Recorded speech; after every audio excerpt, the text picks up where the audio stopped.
Chapter 1.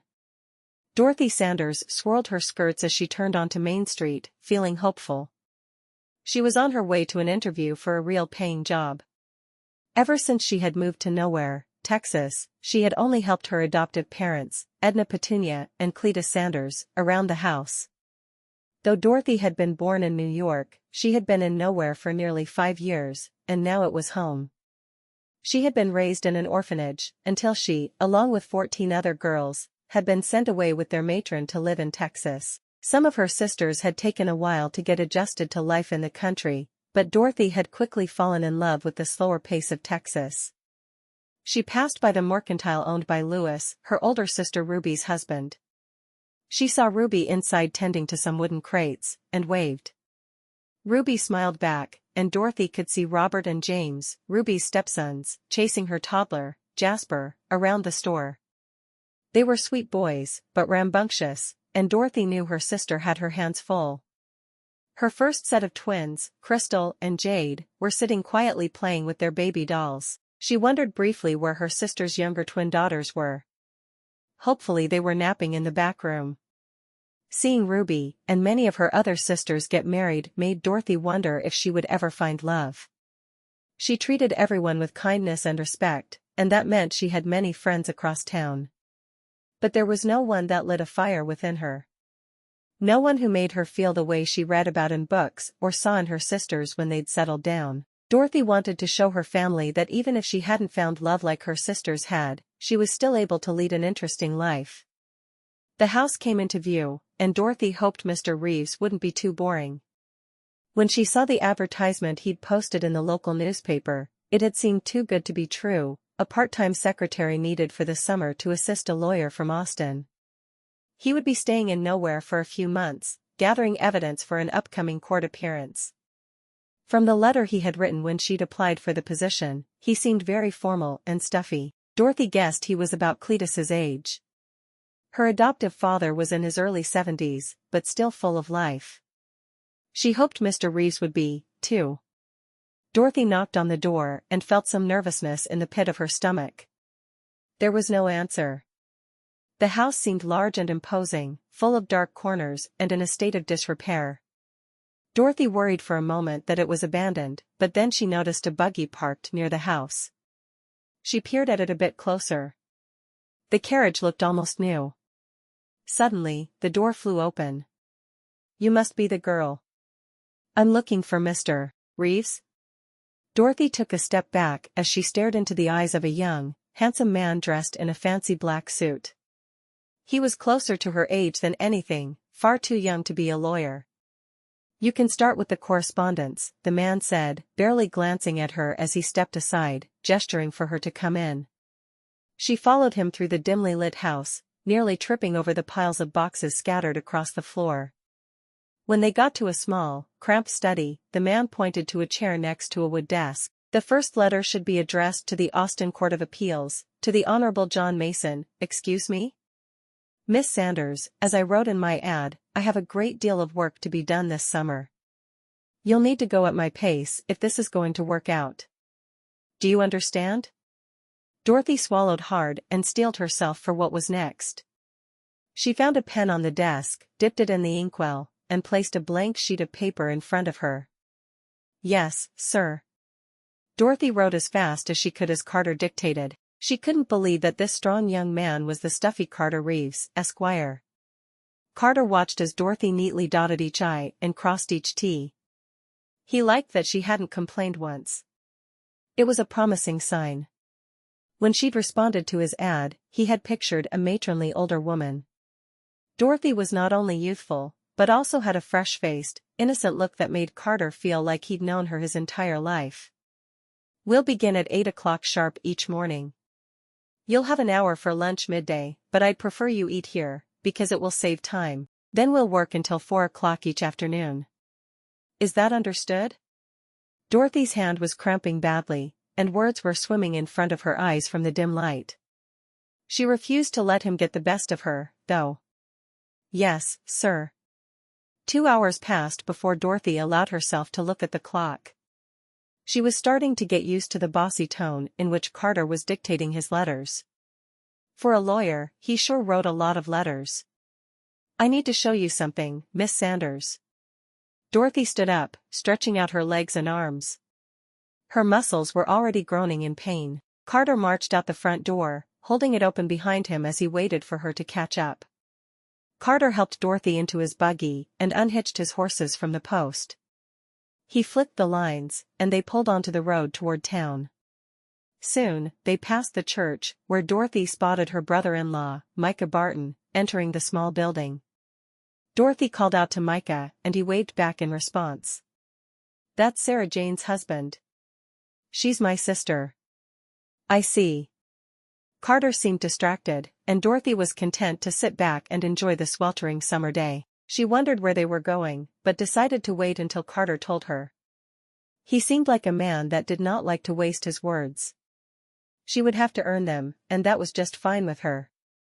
Hi, Dorothy. She heard a shout from the street and saw that it was Evelyn's son, playing outside in front of the mercantile.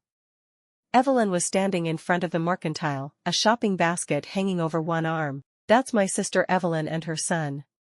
Dorothy wasn't sure why she was explaining all of this to Carter, but she felt like he should start to get to know her if they were going to spend so many hours together at work.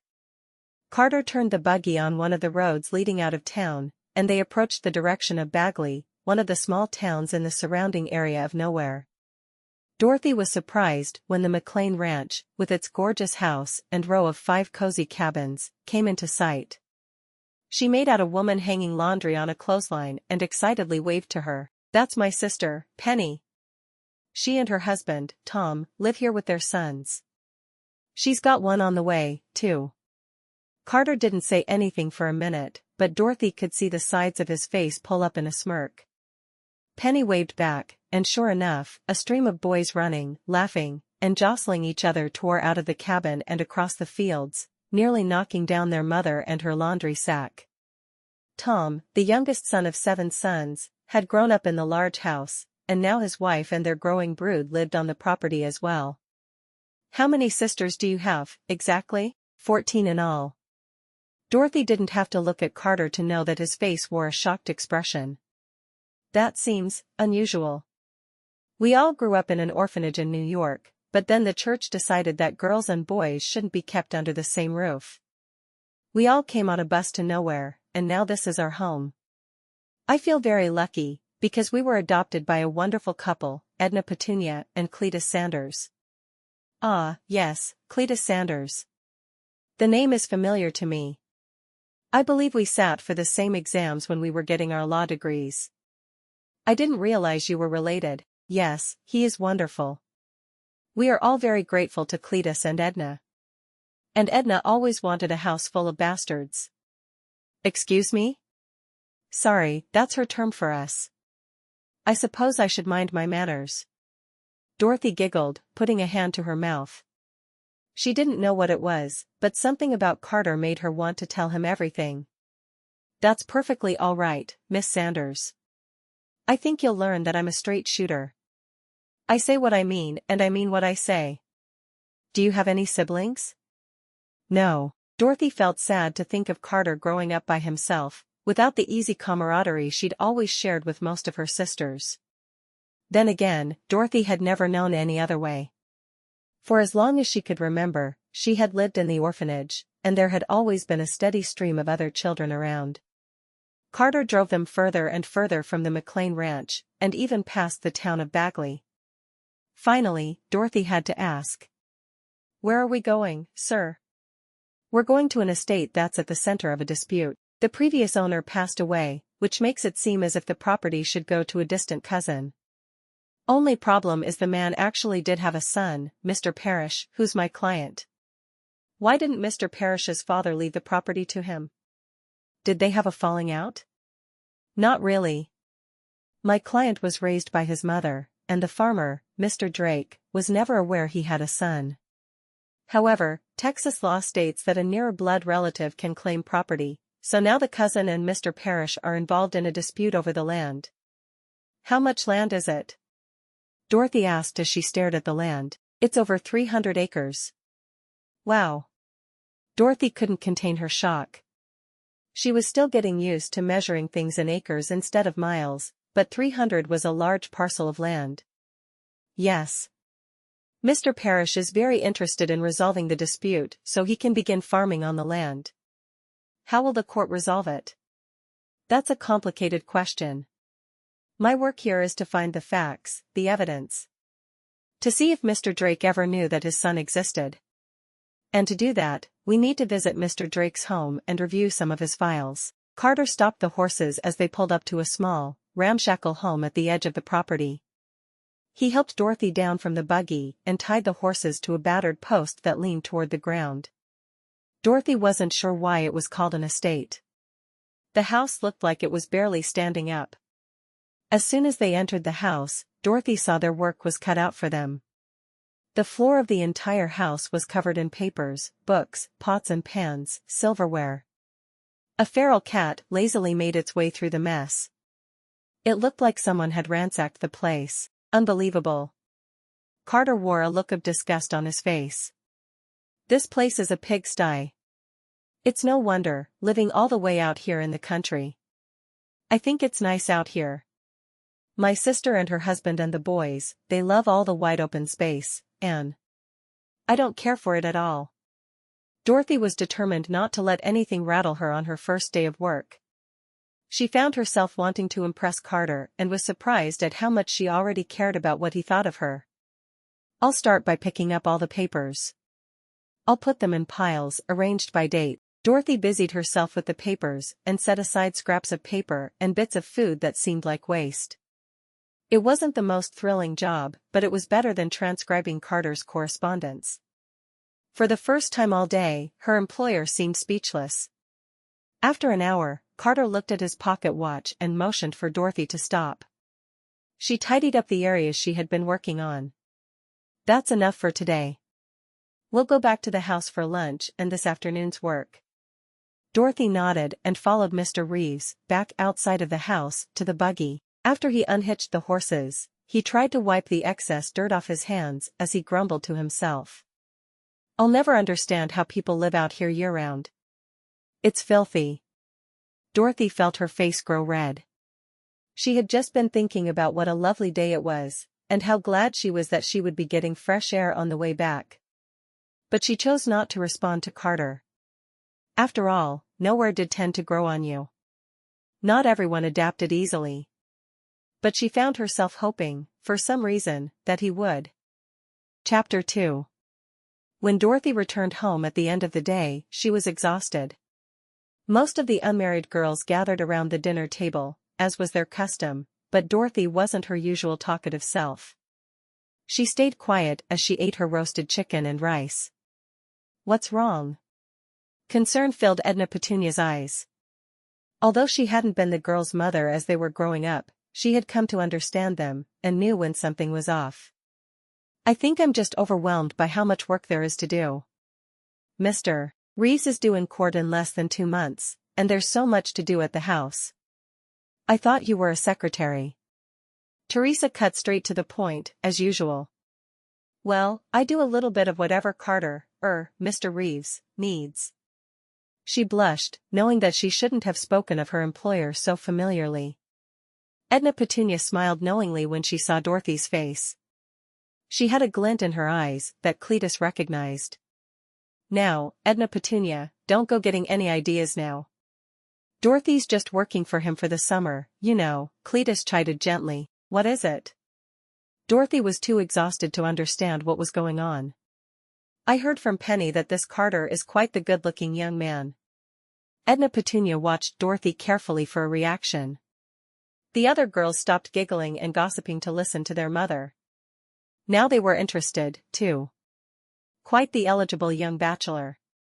You know it's my dream to plan a real wedding for at least one of you girls. It was a sore point in the family that all of Dorothy's sisters had, for one reason or another, married their husbands quickly and with little to no preparation, thus robbing Edna Petunia of her mother-of-the-bride expectations. Penny had given her a month to plan, causing Edna Petunia to become even crazier than usual. For a little while she'd been determined there would be no more wedding plans, but then she'd decided there needed to be a 6-month engagement so she'd have lots of time to plan a wedding, knowing that would be better. That's ridiculous. I work for the man. There are no wedding bells in our future. That's for certain. But is he really as handsome as they say he is? Dorothy thought carefully before she spoke. Well, I suppose he's all right. But I'm a professional woman now. I can't go losing my head just because he's not ugly. Cletus smiled proudly at his daughter. He was glad she had a good head on her shoulders. Since she was prone to storytelling and reading adventurous tales, he'd always worried that she may have her head too far up in the clouds to ever really be satisfied with her life. But the girl in front of him was a mature, confident young woman. She would do well, no matter what she pursued in her life. Plus, he's rather rude, Dorothy added when her sisters gave her looks that showed they didn't believe her when she said she wasn't interested in him. Rude? How so? He's constantly making comments about country life. As if his life in Austin was so much better than it is here. At this, Edna Petunia and Cletus both bristled, and a few of the girls did as well. Edna and Cletus could have moved anywhere when they'd gotten married, but they'd specifically chosen their country town, and Cletus's parents' home, to settle down and raise their family. Well, if he gives you any trouble, you tell him that he'll need to deal with me. Cletus couldn't help but feel like an overprotective father whenever he felt one of his girls was threatened. But Dorothy laughed. I don't think that will be necessary, but I'll let you know if anything changes. Now, what's for dessert? I think I smell something delicious. Minnie, one of the sisters who loved making people smile, stood up and brought over a chocolate cake to the table. As Dorothy tasted the fudgy dessert, she thanked her lucky stars that God had brought her and her sisters to the Sanders. The following morning, Dorothy left extra early to make sure she arrived at Carter's house on time. She was still tired and sore from the day before, but she was even more determined to show Carter that she could handle whatever he dished out. When she found him in his study, he was still wearing the same suit from the day before, but now it was wrinkled instead of crisp. His eyes were red-rimmed, and he looked as if he hadn't gotten any sleep. Were you working all night? The words were out of her mouth before she could stop herself. That's none of your concern, Miss Sanders. I'd like you to start with these logs from Mr. Drake's house. He kept a record of all his visitors from the year 1881 until his death last year. You're looking for mention of a woman named Louise. That was Mr. Parrish's mother. Dorothy stared at Carter in disbelief. That was nearly 3 decades. But she bit her lip and took a deep breath. Yes, sir. Dorothy began to sift through the papers, still a bit wrinkled and messy from their previous disarray, and put them into some semblance of order. She briefly looked over at Carter, sitting in an armchair in the corner, reading through a thick legal book. She saw his eyes flutter shut and reopen a few times. A lock of hair had fallen into his face, and Dorothy suppressed the urge to walk over to him and push it back into place. Excuse me, sir? Carter blinked and rubbed his eyes. Yes? Would you like me to make you some coffee? Yes, Miss Sanders. That would be appreciated. Make sure it doesn't take too much time away from the logs, though. I have a busy afternoon planned. Dorothy smiled to herself as she walked into the kitchen to make coffee. The man was obsessed with efficiency and work. She wished they had a little more time for pleasantries. She felt she knew next to nothing about the man she'd be spending so many hours alongside. That afternoon, Carter told her he needed to visit the town library, so Dorothy showed him the way there. When they entered the small library, Dorothy heard Carter raise his voice for the first time since she'd met him. Where's the rest of it? Shoo. Dorothy's older sister, Gertrude, the town librarian, hushed them with a stern glare. Dorothy leaned closer to Carter. What's wrong? She asked, whispering. This can't be the only library you have in town. Take me to the real library. This is the real library. Dorothy was confused. Sure, the library was small, but what was he expecting? The library's most popular visitors were school children and elderly people who had nothing better to do. Gertie kept a small collection that usually satisfied anyone who came in. An old man with a long, gray beard looked up from a newspaper he was reading, trying to hear what Carter and Dorothy were talking about. I can't wait to get back to the city. I hate it here. Gertie marched over to them, an angry look on her face. She wasn't Dorothy's favorite sister, but she had a right to be mad. Carter was causing a fuss in the library. How may I help you? Gertie's tone was polite but brisk. I must remind you that there are children in this library. I need the latest legal journal from New York City. Where can I find it? We don't have any of those. Is there anything else you need? Carter let out a sigh of frustration, and his eyes blazed for a second. Dorothy glanced from her sister to her employer nervously. How can you call this place a? We'll be going now. We can send away for a copy of the journal by mail. Dorothy interrupted Carter, then gently grabbed his arm and steered him out of the library. She knew it might get her in trouble, but she did not want to give Gertie further cause to be mad at her.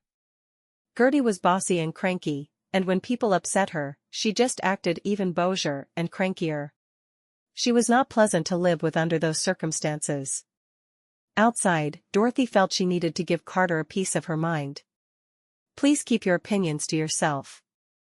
I'm sorry that our library didn't have what you needed, but you have to understand, we're a small town, and we don't have all the same resources you do in a big city. Carter was upset, but found himself suppressing a smile at Dorothy's impassioned plea.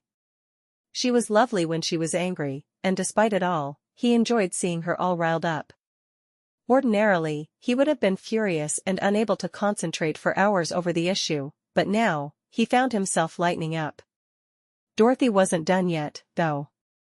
Also, that was one of my sisters. I'd appreciate it if you showed some respect to my family. Carter laughed, and Dorothy's face grew even redder, but as he laughed, she felt the corners of her lips start to turn upward, and she wasn't able to stop herself from bursting into laughter, too. She forgot what she was mad about, and just let herself enjoy the moment. Carter fought the urge to wrap his arms around Dorothy and pull her in for a kiss. His thought shocked him. He had never been attracted to any of the women he'd worked with before, then again, most of them had been old enough to be his mother. Dorothy was lovely, but he was her employer, and he needed to keep it professional. Still, he wondered more about her life and the seemingly infinite number of sisters she seemed to have. He spoke again once the laughter had died down. I think we've gotten off on the wrong foot. I think we have. Instead of complaining about everything, maybe I should have you show me around town. Take me to your favorite places. Show me what you see in nowhere. I think that might help me adjust to the surroundings better. And then I'd be able to focus on my work. Dorothy shook her head, but she wore a silly grin. This man could not stop talking about work. She was thrilled at the chance to show him around the small town she had grown to call home. There was no way he wouldn't fall in love with it too, once he saw what she saw. She certainly had her work cut out for her, but it was a job she couldn't wait to start. Carter cleared his throat. He had gotten a bit carried away, and he needed to get back on track. After the workday is done, of course. Of course, sir. The rest of the afternoon passed quickly, as Dorothy thought about all her favorite places, while she continued to search the logs for any record of Mr. Parrish's mother. She was so preoccupied in her daydreams that she kept working past 4 o'clock, until Carter noticed the time and reminded her that he wasn't paying overtime. I do admire your work ethic, though. You never stop talking about work, do you? Carter looked puzzled. Outside of work, what is there to talk about? Dorothy laughed out loud. Just about everything. Family. Food. Places you've never been. Books you're reading. Why, you're the very definition of all work and no play. I suppose that's true. But it's important to me to do good work. That's why I became a lawyer, to help people. I see. And there's a reason I became your secretary. To help you. And I am very grateful for that.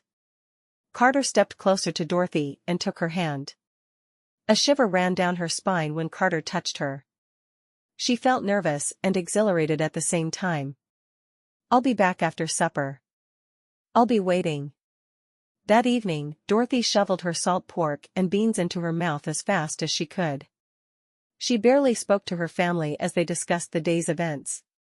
Cletus was discussing his plans to run for town judge. He wanted Edna Petunia to sit for a portrait with him. He felt it would help establish his image as a candidate. I don't have any desire to be tormented for hours in a hot studio while some failed artist attempts to draw us. Edna Petunia was not afraid to make her positions clear, something Dorothy loved about her adoptive mother. Cletus just grinned. The two were still as in love as they'd been when they'd married, and they never let the girls forget it. Oh, snickerdoodle, it won't be that awful. Why, there's an artist traveling through town from Austin. He'd be perfect. What is it that makes people from the city think they're so much better than everyone else?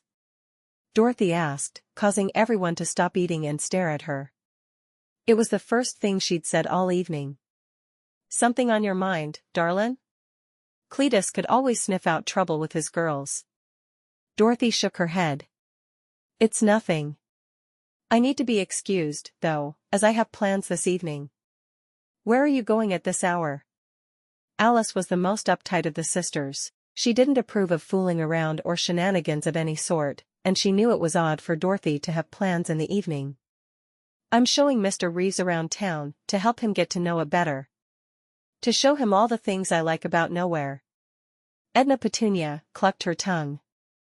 I don't want to see you getting hurt, dear Dorothy.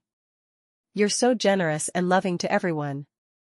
That's mighty nice of you, but you let us know the instant that boy misbehaves. I will, Edna Petunia. I promise you that. Dorothy cleared her plate and put her shoes on. As she rushed out the door, Cletus called out one final warning. If it turns out well, just remember, Edna Petunia needs to be able to plan the wedding. Dorothy laughed to herself. She knew there was no chance of that happening. At the same time, she found herself hoping it would. There was something special about her new employer, something that made her heart race. Chapter 3. When Dorothy arrived at Carter's house, she was pleased to see he had finally changed out of his rumpled clothes, and now wore a slightly less fancy suit. At least he'd tried to dress more like the locals. She wore the same dress she'd worn earlier, but she'd taken out her hairpins for the evening, allowing her hair to flow down her back. You look lovely. Thank you.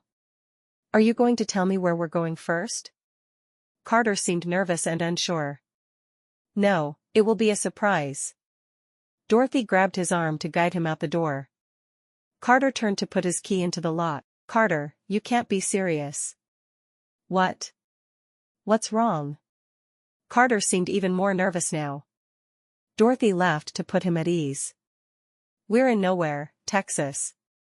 No one is going to break into your house. We have almost no crime here. No one locks their doors. That can't be true. Carter couldn't imagine that all of the town's residents would be so foolish. That's too dangerous. It's very safe here. It's one of the reasons I love Texas so much. In New York, we were kept safe because our matron watched over us, but our town wasn't the best. I never felt truly safe until I came here and started living with Edna Petunia and Cletus. Carter frowned. I suppose, just this once, I could leave the door unlocked. Glad to hear it. Now, you follow me. Look straight ahead, don't pay attention to any of the street signs or buildings, all right? A few minutes later, Dorothy led Carter into town, her hand on his arm, guiding him gently. Now close your eyes, she whispered softly. Carter sighed but followed Dorothy's instructions. You'd better hope I don't trip, because if I fall, I'm taking you down with me. Is that a threat or a promise? Dorothy grinned. She didn't care that she was likely flirting with her boss. It was nighttime and she was about to show Carter one of her favorite spots in the world. Okay, now you can open them. Dorothy watched eagerly as Carter opened his eyes and took in the surroundings. She had taken him to a spot in the back of the mercantile that overlooked a huge meadow. Dorothy had spent many a night sitting with Ruby, Louis, and their children, talking and laughing after the store was closed for the day. She knew from those nights that the sunset hour was the best time to visit. She saw that she'd been right in bringing Carter there. His eyes were full of curiosity and light as he watched the sun set over the green pastures. "This is incredible." It was the first truly positive thing Dorothy had heard Carter say. She liked hearing it. "This is just the start. I really do love it here. It's so peaceful." "Exactly. That's what I love about nowhere. People may say it's a small town and nothing ever happens here, but I disagree. There are plenty of people who keep things interesting around here. It's great you found a place to call home that you truly enjoy." "Are you saying you haven't found that?" Dorothy was surprised, because every time Carter talked about Austin, it seemed like he thought it was the best place in the world. Carter paused and looked deep into Dorothy's eyes. "I love my home in Austin. I could never leave the city. But I've never had the experience you're talking about.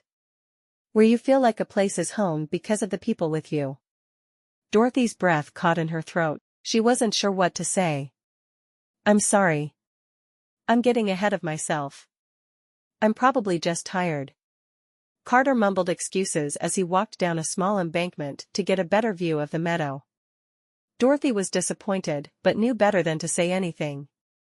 She reminded herself that this man was her employer. Carter struggled to get a hold of his feelings. He didn't understand what was happening, but he felt like he was leading Dorothy on. She was such a sweet and wholesome girl, he had no intention of hurting her. Yes, he'd have to keep it professional for the duration of their working relationship. The problem was, he couldn't keep his eyes off her. "No, I liked what you were saying before. I think one day, you'll find someone who makes you want to be in the place they are. And then you'll see what I mean." "Maybe. In the city, unfortunately, I find when I call on women, I don't care to call on them a second time." Dorothy sucked in a breath. She felt pained when she heard Carter talk about other women. Was it jealousy? How could she be jealous of women she'd never met? "Well, what's your ideal woman like?" "I bet you'll find her." Carter thought about this a moment as they stood outside, staring off into the distance of the meadow. The sun was setting, and it was getting cooler.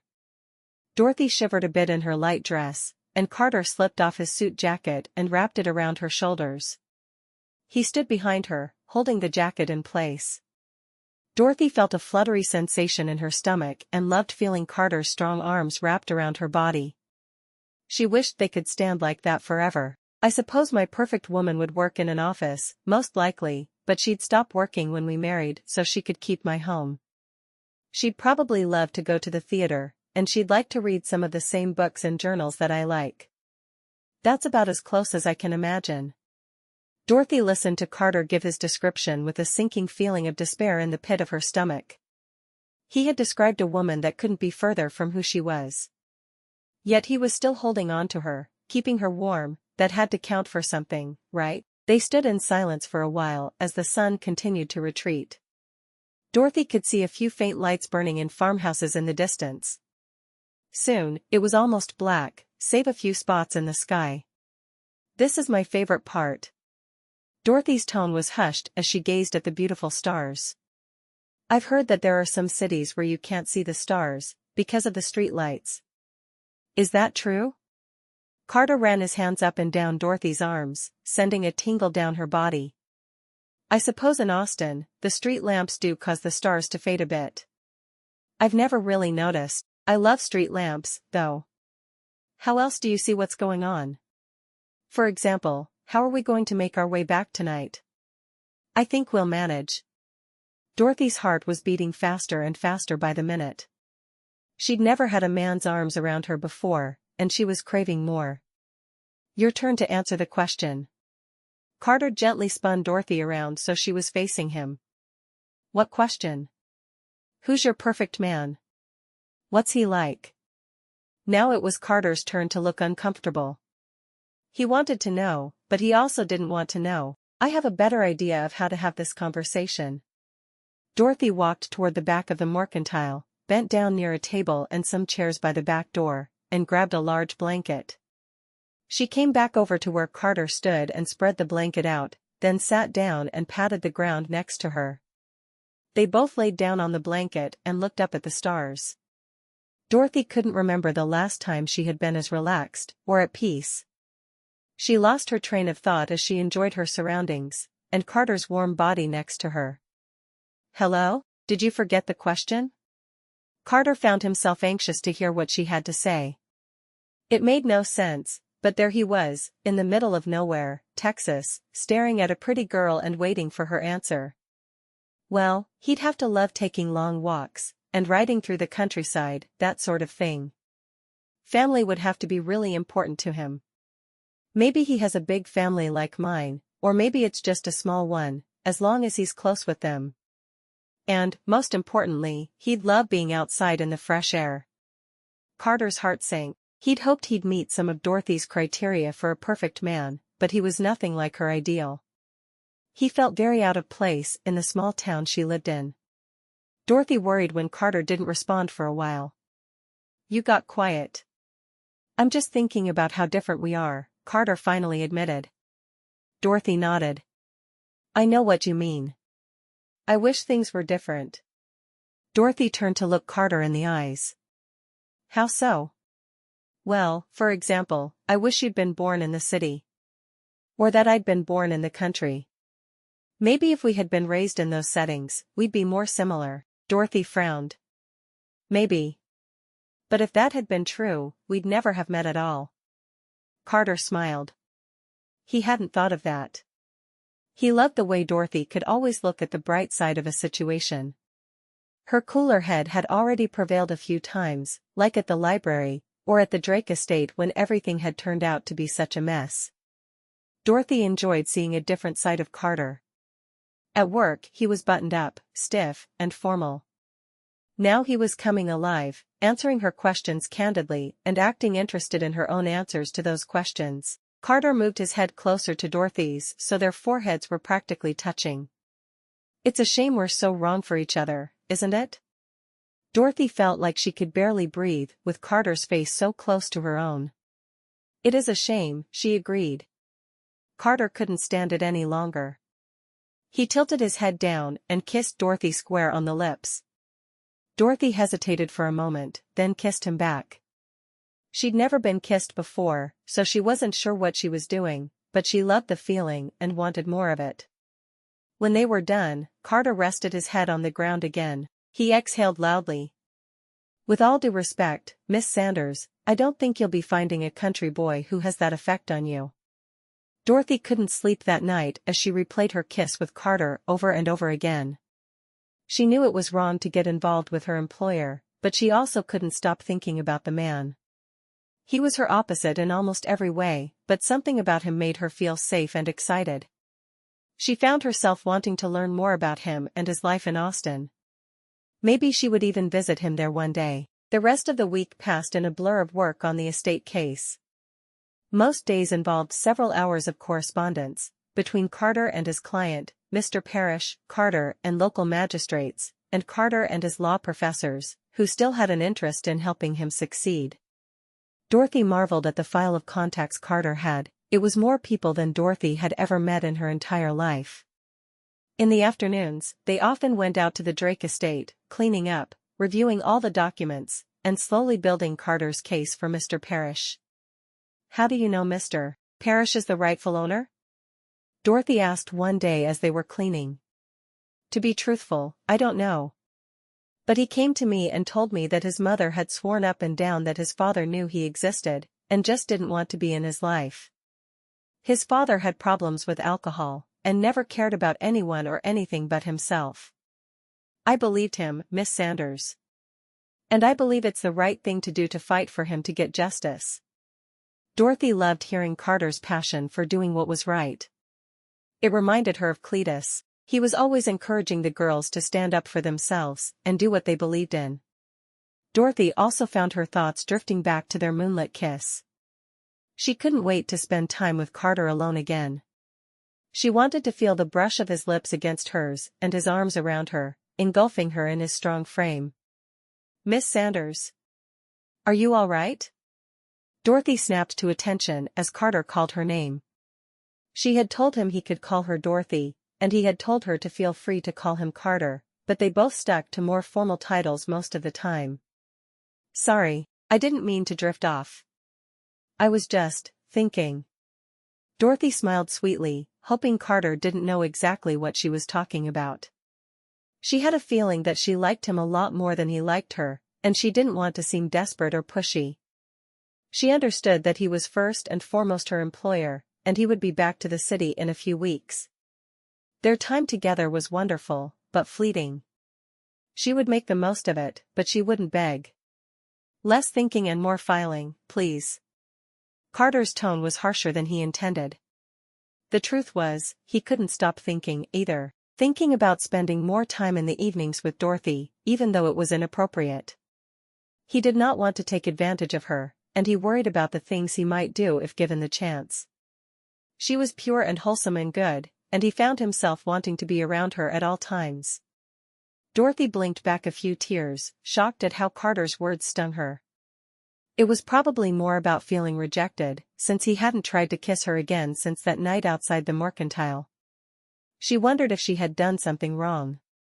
Then she refocused her mind on the task at hand. She was filing hundreds of pages of letters and journal entries from Mr. Drake's home so Carter could reference them later. It was mind-numbing work, but a welcome distraction from her distress over Carter. I think I found something new. Dorothy's voice was tentative. She couldn't believe what she was holding in her hands. Carter's tone was almost bored, as if he didn't believe the significance. What is it? A journal entry dated 1885, for a woman named Louise Parrish. She really did visit. Dorothy couldn't contain her excitement. This was the scrap of paper they'd been looking for. It had been stuck to the bottom of another piece, and when she had tried to file it, she realized the pages were stuck together. She carefully peeled them apart and handed the important piece to Carter. Carter whistled through his teeth. You, Miss Sanders, are a miracle worker. You may have just won the case for us right there. Dorothy noticed that it was well past 4 o'clock. She stiffened and adopted a more formal tone of voice, remembering Carter's distance from her over the past few days. I'll be going now, you have a good night. Carter was taken aback by Dorothy's shift in tone, but he recovered quickly. Yes, you too, Miss Sanders. Thank you for your excellent work today. I'll see you tomorrow. Dorothy pulled the door shut behind her and leaned against it, breathing heavily. She knew it wasn't right to have such strong feelings for her employer, but he had a powerful effect on her, and it seemed like there was nothing she could do about it. Ah, yes, Cletus Sanders. The name is familiar to me. I believe we sat for the same exams when we were getting our law degrees. I didn't realize you were related. Yes, he is wonderful. We are all very grateful to Cletus and Edna. And Edna always wanted a house full of bastards. Excuse me? Sorry, that's her term for us. I suppose I should mind my manners. Dorothy giggled, putting a hand to her mouth. She didn't know what it was, but something about Carter made her want to tell him everything. That's perfectly all right, Miss Sanders. I think you'll learn that I'm a straight shooter. I say what I mean and I mean what I say. Do you have any siblings?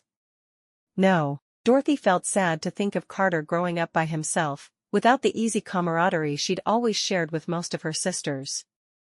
Then again, Dorothy had never known any other way. For as long as she could remember, she had lived in the orphanage, and there had always been a steady stream of other children around. Carter drove them further and further from the McLean ranch, and even past the town of Bagley. Finally, Dorothy had to ask. Where are we going, sir? We're going to an estate that's at the center of a dispute. The previous owner passed away, which makes it seem as if the property should go to a distant cousin. Only problem is the man actually did have a son, Mr. Parrish, who's my client. Why didn't Mr. Parrish's father leave the property to him? Did they have a falling out? Not really. My client was raised by his mother, and the farmer, Mr. Drake, was never aware he had a son. However, Texas law states that a nearer blood relative can claim property, so now the cousin and Mr. Parrish are involved in a dispute over the land. How much land is it? Dorothy asked as she stared at the land. It's over 300 acres. Wow. Dorothy couldn't contain her shock. She was still getting used to measuring things in acres instead of miles, but 300 was a large parcel of land. Yes. Mr. Parrish is very interested in resolving the dispute so he can begin farming on the land. How will the court resolve it? That's a complicated question. My work here is to find the facts, the evidence. To see if Mr. Drake ever knew that his son existed. And to do that, we need to visit Mr. Drake's home and review some of his files. Carter stopped the horses as they pulled up to a small, ramshackle home at the edge of the property. He helped Dorothy down from the buggy and tied the horses to a battered post that leaned toward the ground. Dorothy wasn't sure why it was called an estate. The house looked like it was barely standing up. As soon as they entered the house, Dorothy saw their work was cut out for them.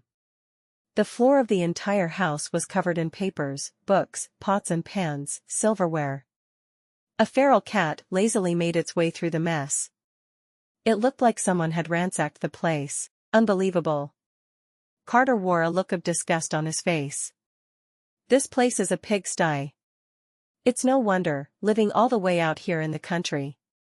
I think it's nice out here. My sister and her husband and the boys, they love all the wide open space, and I don't care for it at all.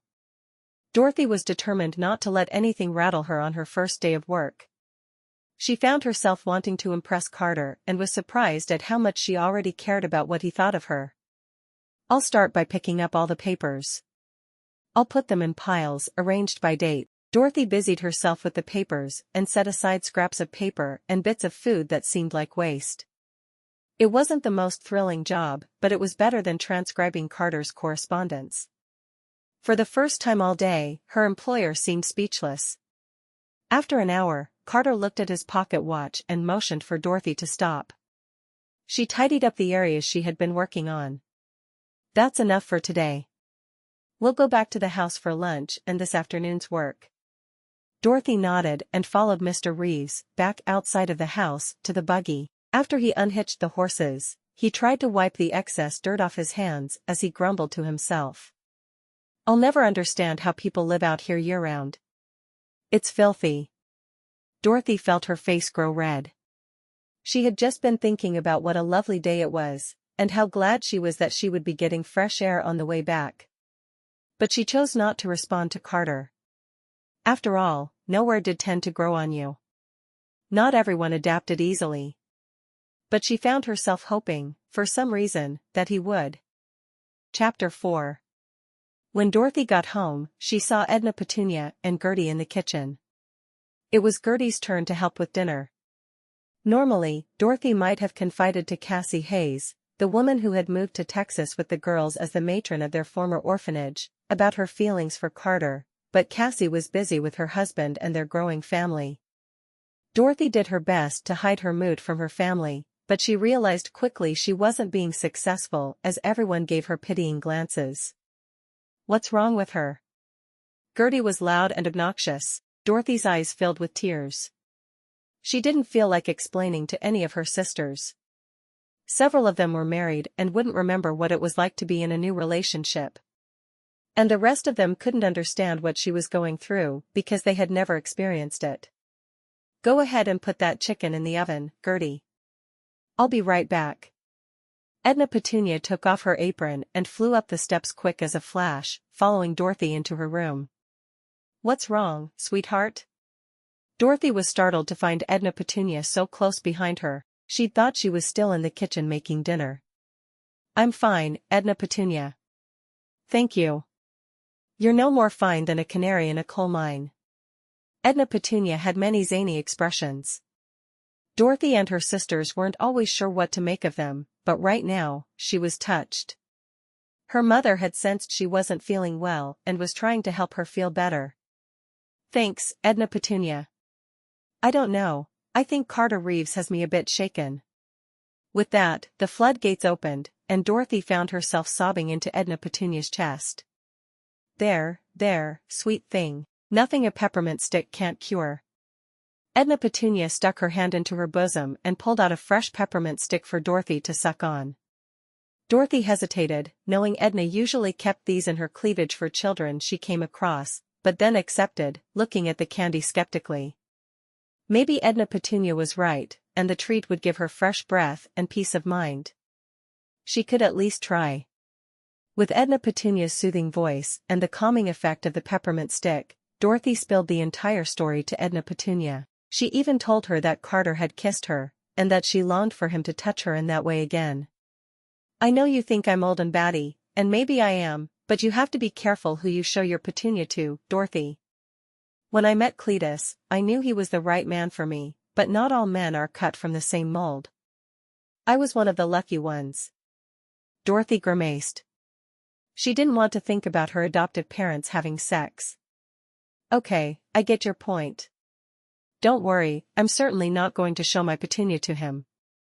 I don't know if he's even talking to me outside of work. Honey, you did nothing wrong. Some things just aren't meant to be.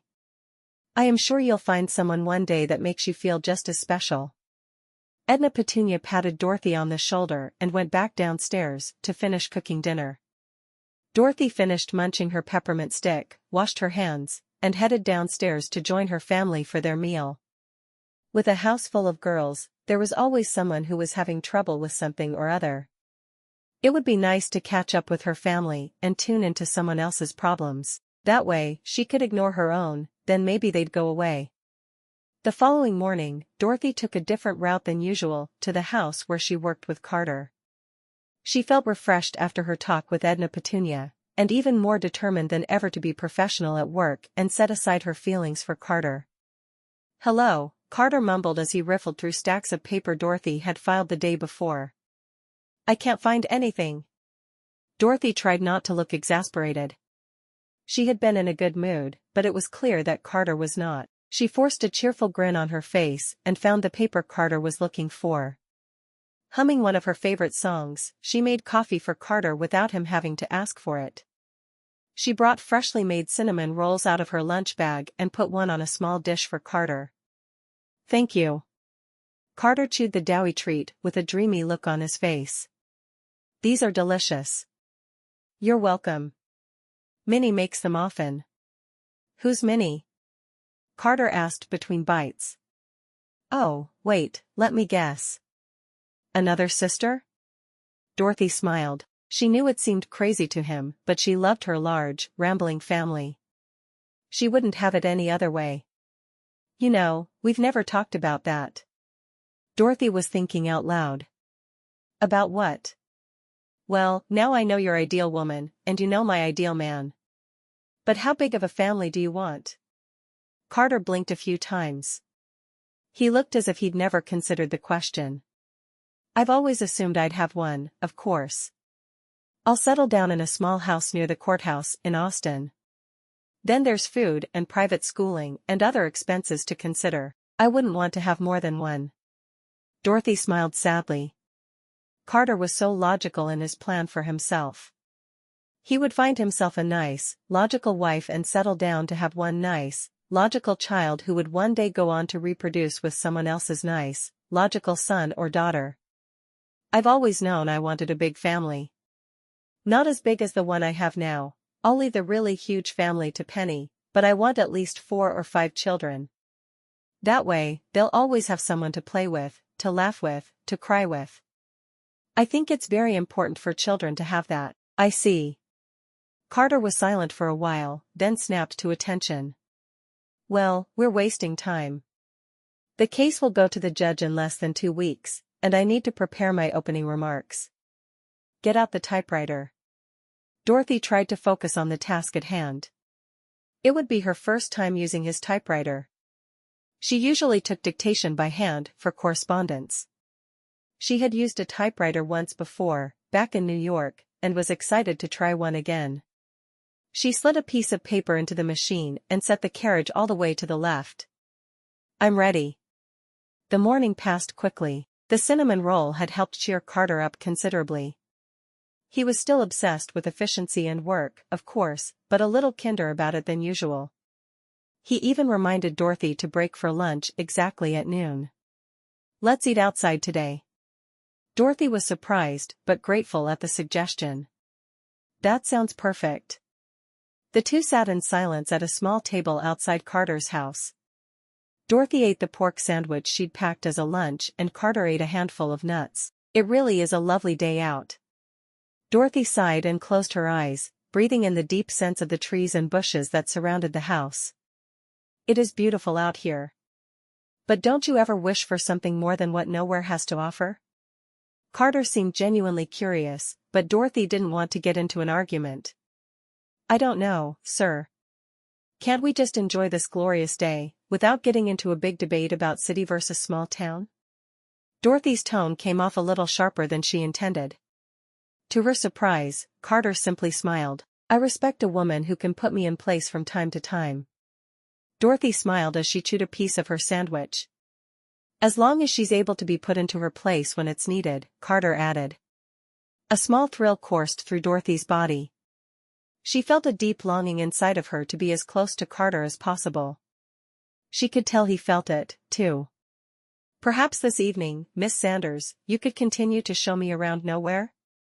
Dorothy grinned, thrilled he'd remembered. I don't know. I do have quite an active social calendar, so I'll have to check on that. Please do, and get back to me. For now, let's get back to work. Dorothy nodded and followed Carter back into the house. She'd have to think of something really special for that evening. She wanted to make sure nowhere left a good impression on him. She knew he was partial to the city, but she was positive she could change his mind. That evening, Dorothy and Carter trotted along on 2 horses from Penny and Tom's farm. Dorothy knew some fresh country air would be good for Carter after spending days in his dusty house, reviewing letters and log books. She'd convinced Penny to let them ride a couple of their horses in exchange for Dorothy helping cook for the boys.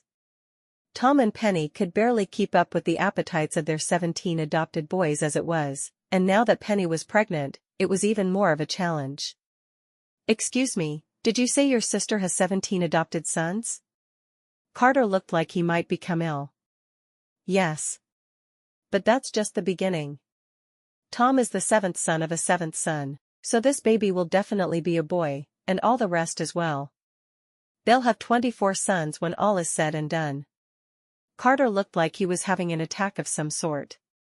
His face had gone white, and his mouth was set in a firm line. Are you all right? Dorothy asked cautiously. I'm fine. Just in a bit of shock. Do people in the city not have big families?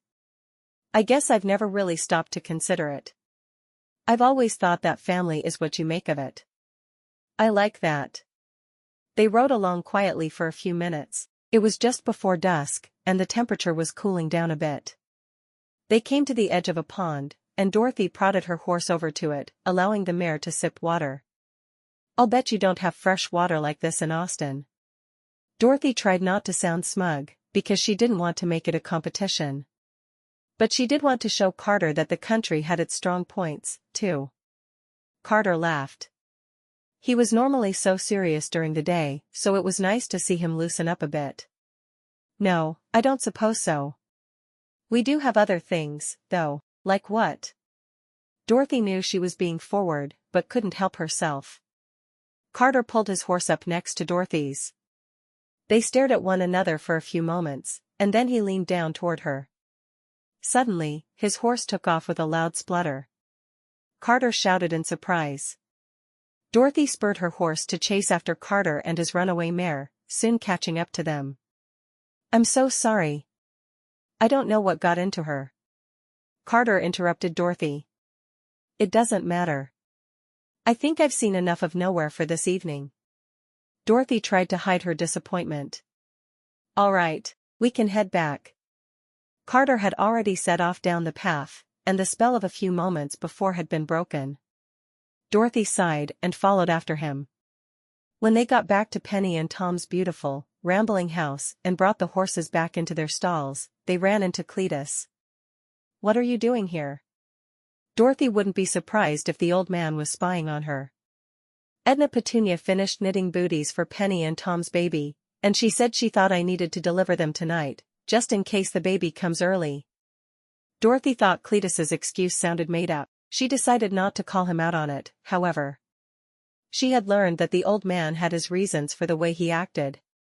It had served him well in life, and she couldn't judge him for that. Carter Reeves. Carter extended a hand to Cletus. Cletus stared at him for a second, sizing him up, then shook his hand. I remember you from our law exam. If memory serves, you were one of the highest scores in the class. Cletus grinned. You're correct, and as I recall, so were you. Carter nodded. Good to see you again, but I won't lie to you, I'm keeping my eye on you, boy. Dorothy couldn't believe Cletus would threaten Carter. He had done absolutely nothing wrong, they had only been on a walk. Is that so? If anything, Carter looked amused. Dorothy here is one of my girls, and if anyone ever harms one of my girls, well, let's just say, you'll be sorry you were ever born. I understand that, Mr. Sanders. I wouldn't think of hurting Miss Sanders. She's been nothing but an excellent secretary these past weeks. Dorothy felt nervous, but Carter's eyes were shining. It had better stay that way, but just in case, my wife and I would like to have you over to our house for dinner tomorrow evening. On account of you spending so much time with our daughter. It wouldn't be right if we didn't get to know you. I'd be obliged. What can I bring? Dorothy was surprised that Carter answered so quickly, and her heart began beating faster at the thought of Carter in her house. No need to bring anything, we have all we need. And don't you forget that. Cletus tipped his hat and walked away, and Dorothy tried not to laugh. It was sweet how overprotective her parents were. Well, that was interesting. Carter raised his eyebrows at Dorothy, and she let out a giggle. The man had an effect on her. Sometimes, they forget we're grown women. Well, most of us are. I do have a few younger sisters who aren't adults yet. Carter wrinkled his nose. Every time I think I've seen them all, there's another sister. Just wait until tomorrow. When Dorothy got home from work the next day, Edna Petunia was running around the kitchen like a mad woman. The table was set with good silverware and fine dishes left over from Cletus's parents when they'd lived in the house. There was chicken frying on the stove, and Dorothy smelled the aroma of freshly baked bread. Edna Petunia, if I didn't know any better, I'd think you were trying to impress Mr. Reeves. Edna Petunia barely paid Dorothy any attention. Could you get the lemonade, dear? Teresa, Hattie, and Katie ran into the kitchen. Like Edna Petunia, they were in a state. Katie grabbed a broom from the closet and began sweeping the floor as she hummed. That's what you're wearing. Teresa looked at Dorothy's outfit in dismay. What's wrong with this? It's just dinner. Dorothy tried to be calm, but nerves raced through her body. What if Carter didn't like her family? What if Cletus scared him off? What if Edna Petunia tried to make a pass at him? Dorothy knew the old woman would be joking, the same way she teased her sister's suitors, but Carter wouldn't know that. There were so many things that could go wrong. Dorothy felt sicker and sicker as dinner time approached. We'll show him that we know how to put on a proper meal, Cletus huffed as he put on his suit jacket. Just because we don't live in the city doesn't mean we're any different from him and his kin. Carter arrived promptly, wearing a freshly pressed suit and carrying a bouquet of flowers. Edna Petunia greeted him at the door and buried her face in the stems. Why, if I were a younger woman, Cletus might have something to be jealous over. Edna accepted the flowers and planted a big kiss on Carter's cheek. Dorothy shook his hand formally. She heard a few of her sisters snicker behind her. Penny was right, he's dreamy. Hope tried to whisper, but everyone in the room heard her clear as a bell. Shoo! Dorothy hissed. It's lovely to meet you, all of you. Carter smiled tightly. Dorothy could tell he was just as uncomfortable as she was. She showed him where he could sit, between Edna Petunia and Cletus. It wasn't her first choice, but Edna had specifically asked that he be seated there, since she'd never met him before. You have a lovely home, Carter told Edna Petunia. She grinned. The only thing that matters is the people in it. That's what really makes it a home. Yes, of course. Minnie helped serve the fried chicken, and Dorothy sliced the bread and passed it around the table. I hear you've been working day and night on an estate case in town, Mr. Reeves. Cletus's voice boomed loudly in Carter's ear, startling him a bit. He swallowed a piece of bread quickly. Yes, that's correct. I'll be in nowhere for just a few months. One thing I learned when I was in law school myself, many of the people I studied with couldn't trust M as far as I could throw M. Cletus made eye contact with Carter for a long time. Dorothy couldn't stand watching it. Carter's job is to find the truth. Now Dorothy turned beet red. She hadn't meant to say anything, but she wanted everyone to know that Carter was a good man. Edna Petunia raised an eyebrow at Cletus. This chicken is excellent. Thank you. Carter looked at Dorothy and she relaxed. She knew he was trying, and she also knew it was for her benefit. That soothed her frantic nerves. You're very welcome. Edna Petunia was always happy to receive compliments on her meals, even though she knew she was one of the best cooks in the area. I understand from Dorothy that you all have quite a few sisters, and brothers-in-law, and nieces, and nephews. Oh, yes. Teresa, who loved to talk, began running through the entire list of relatives, oldest to youngest, and all of their associated spouses and children. Carter smiled, catching Dorothy's eye. I love that my grandbastards are nearby. Wouldn't stand for things being any other way. Cletus looked lovingly at Edna Petunia as she spoke. Carter seemed a bit surprised at the term grandbastard, but recovered quickly. It's very nice out here, a pleasant place to spend a few months. Or longer, Edna Petunia suggested. You never know, you might just want to settle down out here. Oh, no. I could never see that happening. Even though Dorothy knew how Carter felt about nowhere, she hated hearing him say it out loud. Edna Petunia looked like she wanted to press the issue, but for some reason, didn't continue. She and Cletus exchanged a worried look. Minnie brought out the pecan pie she had prepared for the evening's dessert. Dorothy helped her serve it, passing a piece to everyone. When she handed a plate to Carter, his fingertips brushed hers for a moment, and chills rippled through her body. Dorothy couldn't look at him for the rest of dinner. Her face burned so badly she was sure it would catch on fire, and she didn't trust herself to say or do anything. She was relieved when Hattie began doing the dishes. She volunteered to help. Now that everyone's finished their meal, I'd like to see you alone in my office, Mr. Reeves. Cletus looked straight at Carter, as if he were challenging him. Edna Petunia let out a whoop, showing off her dentures. You be nice to our guest now, Cletus, she chided. We'll have to see about that. Cletus wore a serious expression on his face, and Dorothy felt herself getting flustered again. She said a silent prayer that Cletus wouldn't be too hard on him. Carter wasn't sure what he had gotten himself into. Dorothy's family was large, unruly, and downright peculiar. They weren't anything like he was used to, but at the same time, they'd made him feel welcome.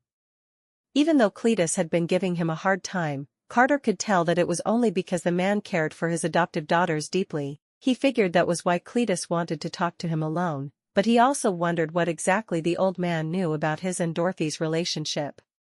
He had a professional reputation to uphold, and he didn't want any untoward rumors starting about him and his hired help. In the formal parlor, Cletus sat down in his big chair and motioned for Carter to have a seat across from him. Tell me now, and give it to me straight, what exactly are your intentions with our Dorothy? Carter was at a loss. Although words were normally his strength, he found himself speechless. She's an excellent employee, sir. I would hate to jeopardize that for any reason. If that's the case, Mr. Reeves, then why are you out riding horses with her, or whatever you young folks are calling it these days, at all hours of the evening? It's true, sir, that Dorothy has been showing me around nowhere. Understanding the lay of the land around here will help me try my case. Remember, son, I've had just as much schooling as you have. I see through your words. If your intention is to return to Austin once your case is settled, why are you leading Dorothy on? Carter was taken aback. He had worried before that he might be setting false expectations with Dorothy, but he also genuinely loved spending time with her. She could make him laugh, and she could take him to task. It was a rare combination in a woman. Still, he did not want to make Cletus Sanders mad. The man had quite a reputation around town for being fiercely protective of his daughters. I understand, sir. I'll keep my feelings to myself and ensure that our relationship is strictly professional. Even as he said it, Carter knew it would be very difficult to keep his word. There is another way, you know. Excuse me? This town could use a lawyer. I'll be running for town judge soon, and I could use a clerk. Then when I retire, you'd be able to take over. And in the meantime, there are always disputes over land and horses and chickens, and all that comes with life in the country. It may be less formal than what you're used to, but it's an honest living and a good life. With all due respect, sir, I will be returning to Austin. I'm not meant for small-town life. And with all due respect, son, you won't truly know until you try.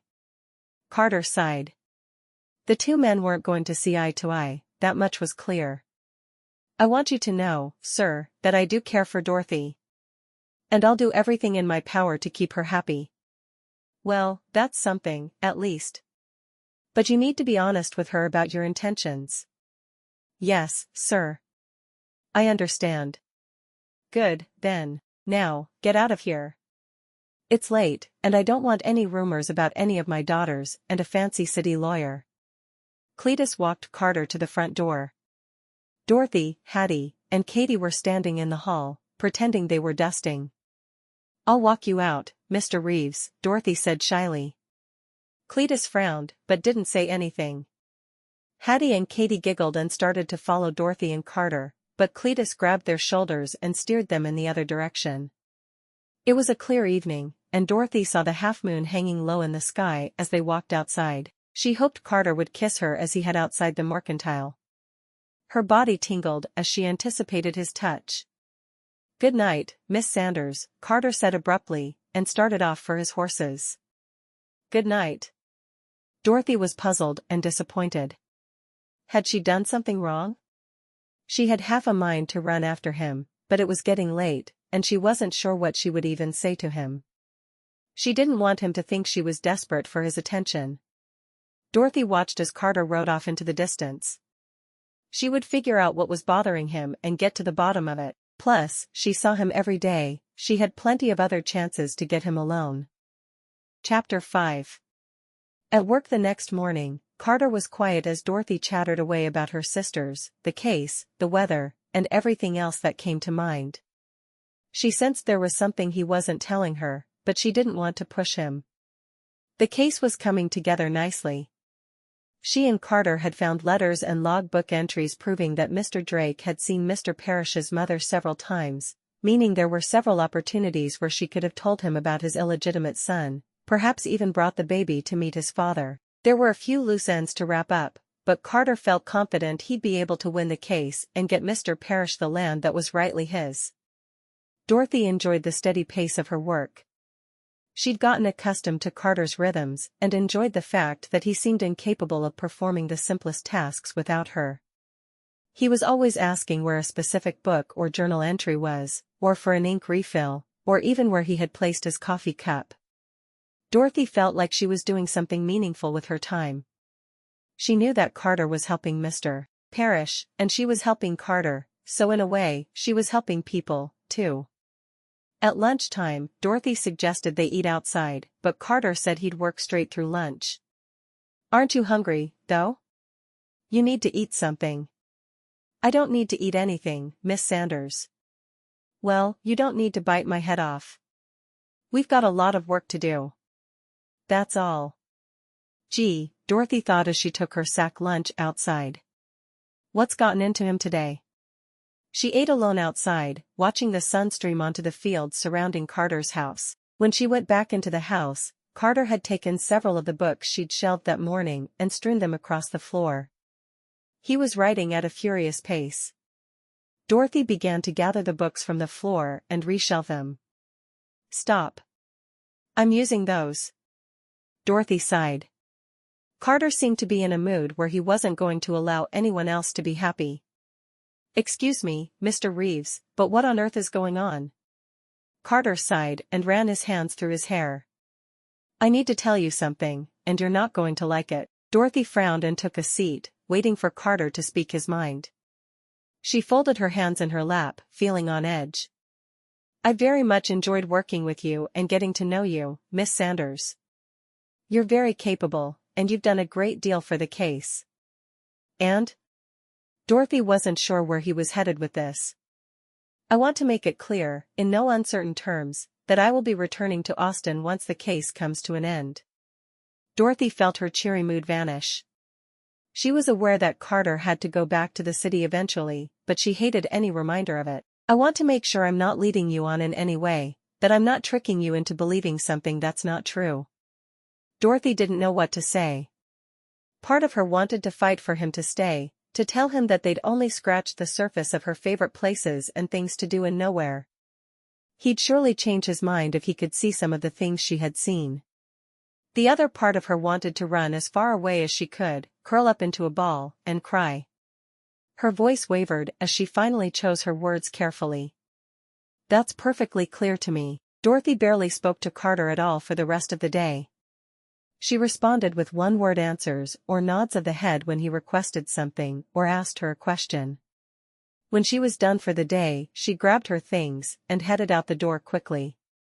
Have a good evening, Miss Sanders, Carter said carefully. He knew she was upset but didn't know how to make things better. Dorothy smiled politely in response and closed the door behind her. Once she was home, she went straight to the bedroom she shared with her sister Martha. She pulled back her covers and climbed into bed, although it was not even 5 o'clock in the evening. Martha stared at her in surprise. Are you feeling sick? Not really. Martha was sweet, but she kept most people at a distance, even Dorothy. Martha read her book and didn't say another word. In this moment, Dorothy was grateful for that, because she didn't want to talk at all. When it was time for supper, Dorothy didn't go downstairs with everyone else. She stayed in her bed and tried to fall asleep, but all she could think about was Carter, his strong jawline, his powerful arms, his shy smile that had once seemed like it was just for her. She had never felt this way about a man before, and now he was leaving her. It didn't seem fair. Upon learning that Dorothy wasn't coming to dinner, Edna Petunia marched up the stairs and stood outside of her bedroom door. Dorothy, you have to eat dinner. None of you bastards will starve to death on my watch. Dorothy smiled despite herself. No one was as colorful as Edna Petunia when she was fired up about something. Still, she didn't feel like she had the energy to go to dinner and face the whole family. She felt like something inside her was breaking. I'm not feeling well, Dorothy called through the door. It wasn't completely true, but it wasn't a lie, either. Can I come in? Without waiting for an answer, Edna Petunia pushed the door open and practically smothered Dorothy with a hug. I'm sure it's nothing a peppermint stick can't fix. She started to pull her supply out of her bosom, but Dorothy put a hand on Edna's arm. No, I'm fine, really. Well, then. If you're fine, you can come to dinner. Edna Petunia smiled triumphantly and helped Dorothy up. Groaning, Dorothy followed her down the stairs. Dinner did make her feel a bit better. Edna Petunia had prepared a pot roast with all her favorite fixings, but she still carried a heavy weight on her shoulders. After she finished eating, she knew what she had to do. Cletus, may I use your study this evening? Cletus looked surprised, but nodded his head. Anything for his girls. Dorothy went into the study and began composing a letter. It was the hardest one she'd ever had to write, but she knew it needed to be done.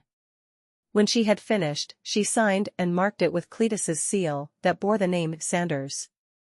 Feeling like she had accomplished something, she went upstairs to her room where she was finally able to sleep. The next morning, Dorothy woke up as the sun was rising and left much earlier than usual for Carter's house.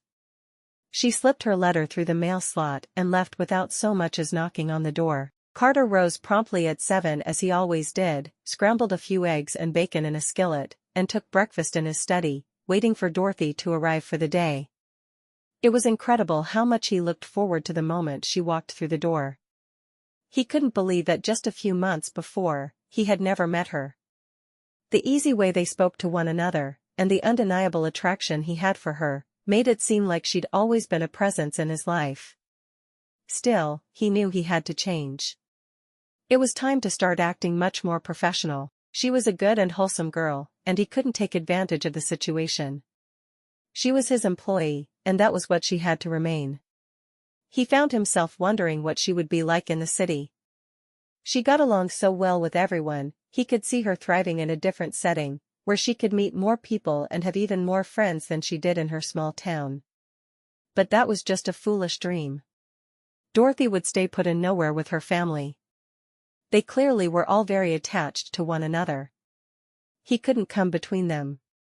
And, most importantly, he had a job to do, an obligation to his client. If Dorothy would ever show up. Carter frowned. It was now 8:15. It wasn't at all like Dorothy to be late. He walked to the front of the house to check if he could see her on her way. He saw a small white envelope on the floor near the door addressed to him.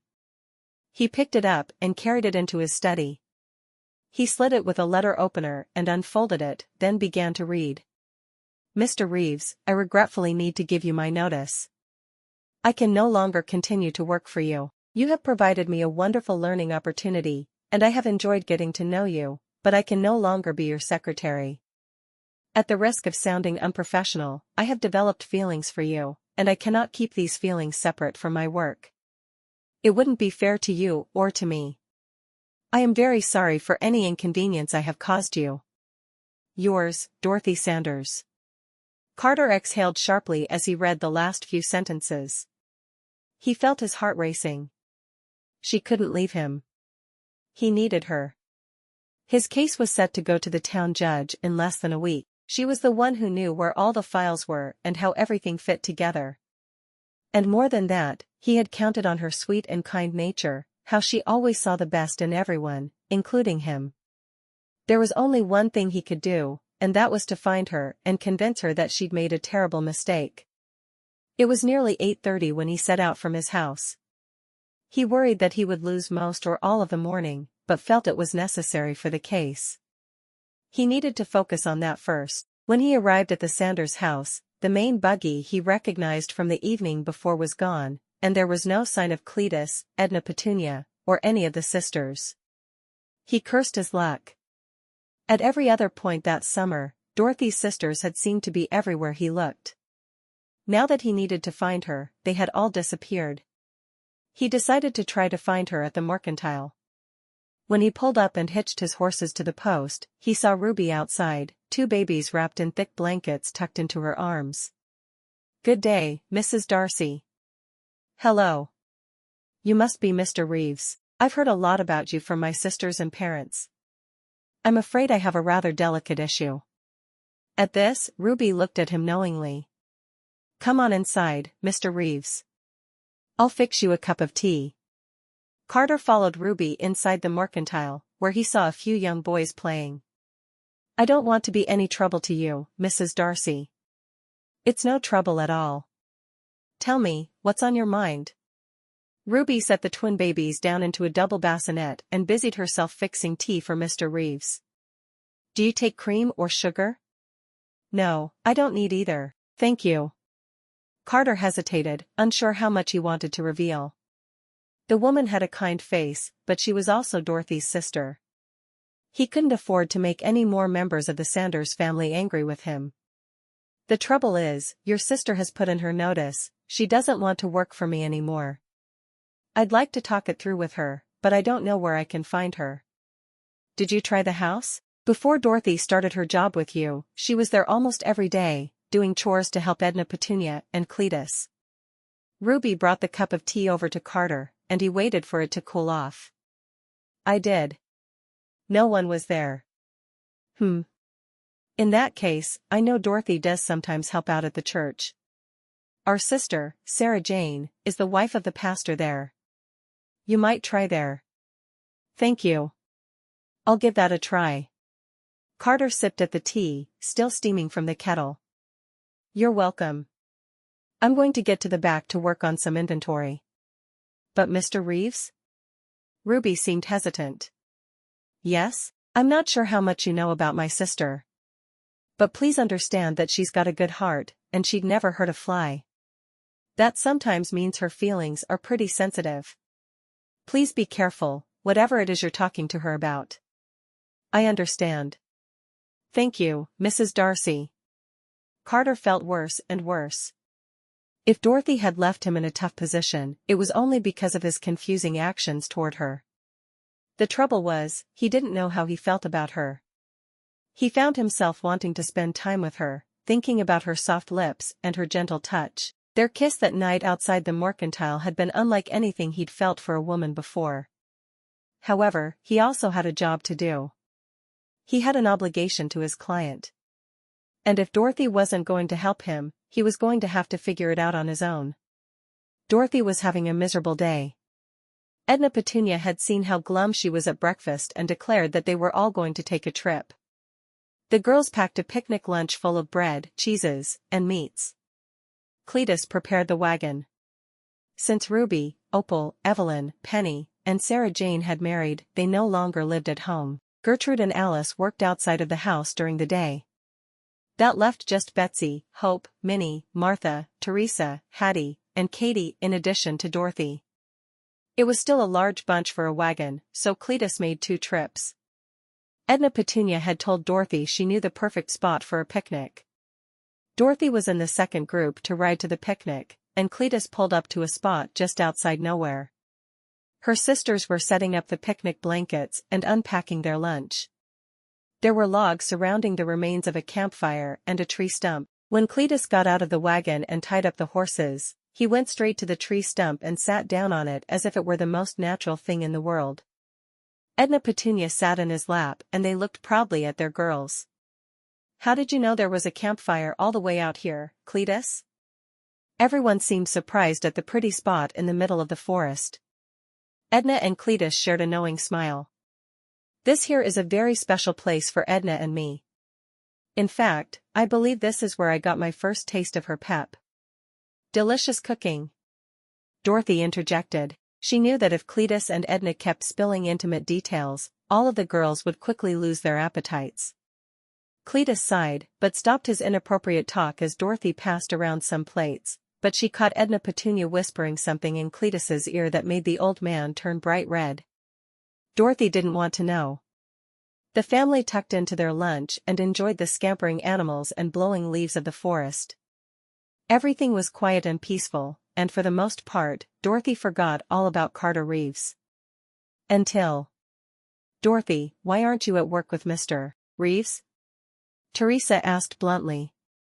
Katie gave her a panicky look, and put a finger to her lips. Because he's not good for me. If I kept working for him, I would have done things that I might have lived to regret. Like what? Teresa wondered out loud. Katie elbowed her. That's a topic for a different day, Teresa. Edna Petunia gave Teresa a firm look, and that ended all discussion on the subject. After that, Dorothy's sisters tried to steer the conversation to different areas, but the damage was done. She was withdrawn and silent for the rest of the picnic, her thoughts focused on Carter. She felt like she might just feel that way forever. Chapter 6. On his 3rd day without Dorothy, Carter woke up earlier than usual, to a banging on his door. For a brief instant, he imagined that it was Dorothy, that she changed her mind. He smiled at the thought as he rolled over in his bed, hoping to get back to sleep. But the banging continued. Pulling an overcoat on over his bedclothes, he went to the door. Who could possibly be calling on him at so early? He opened the door cautiously, and saw none other than Edna Petunia Sanders. I don't have much time, so please let me in. I don't want Dorothy to know I'm here. Carter had no choice but to let the old woman in. He offered her a seat in his parlor, which, like most of the house, was bare. He thought about offering her tea, but before he could, Edna started talking so quickly it was all he could do to listen to everything she said.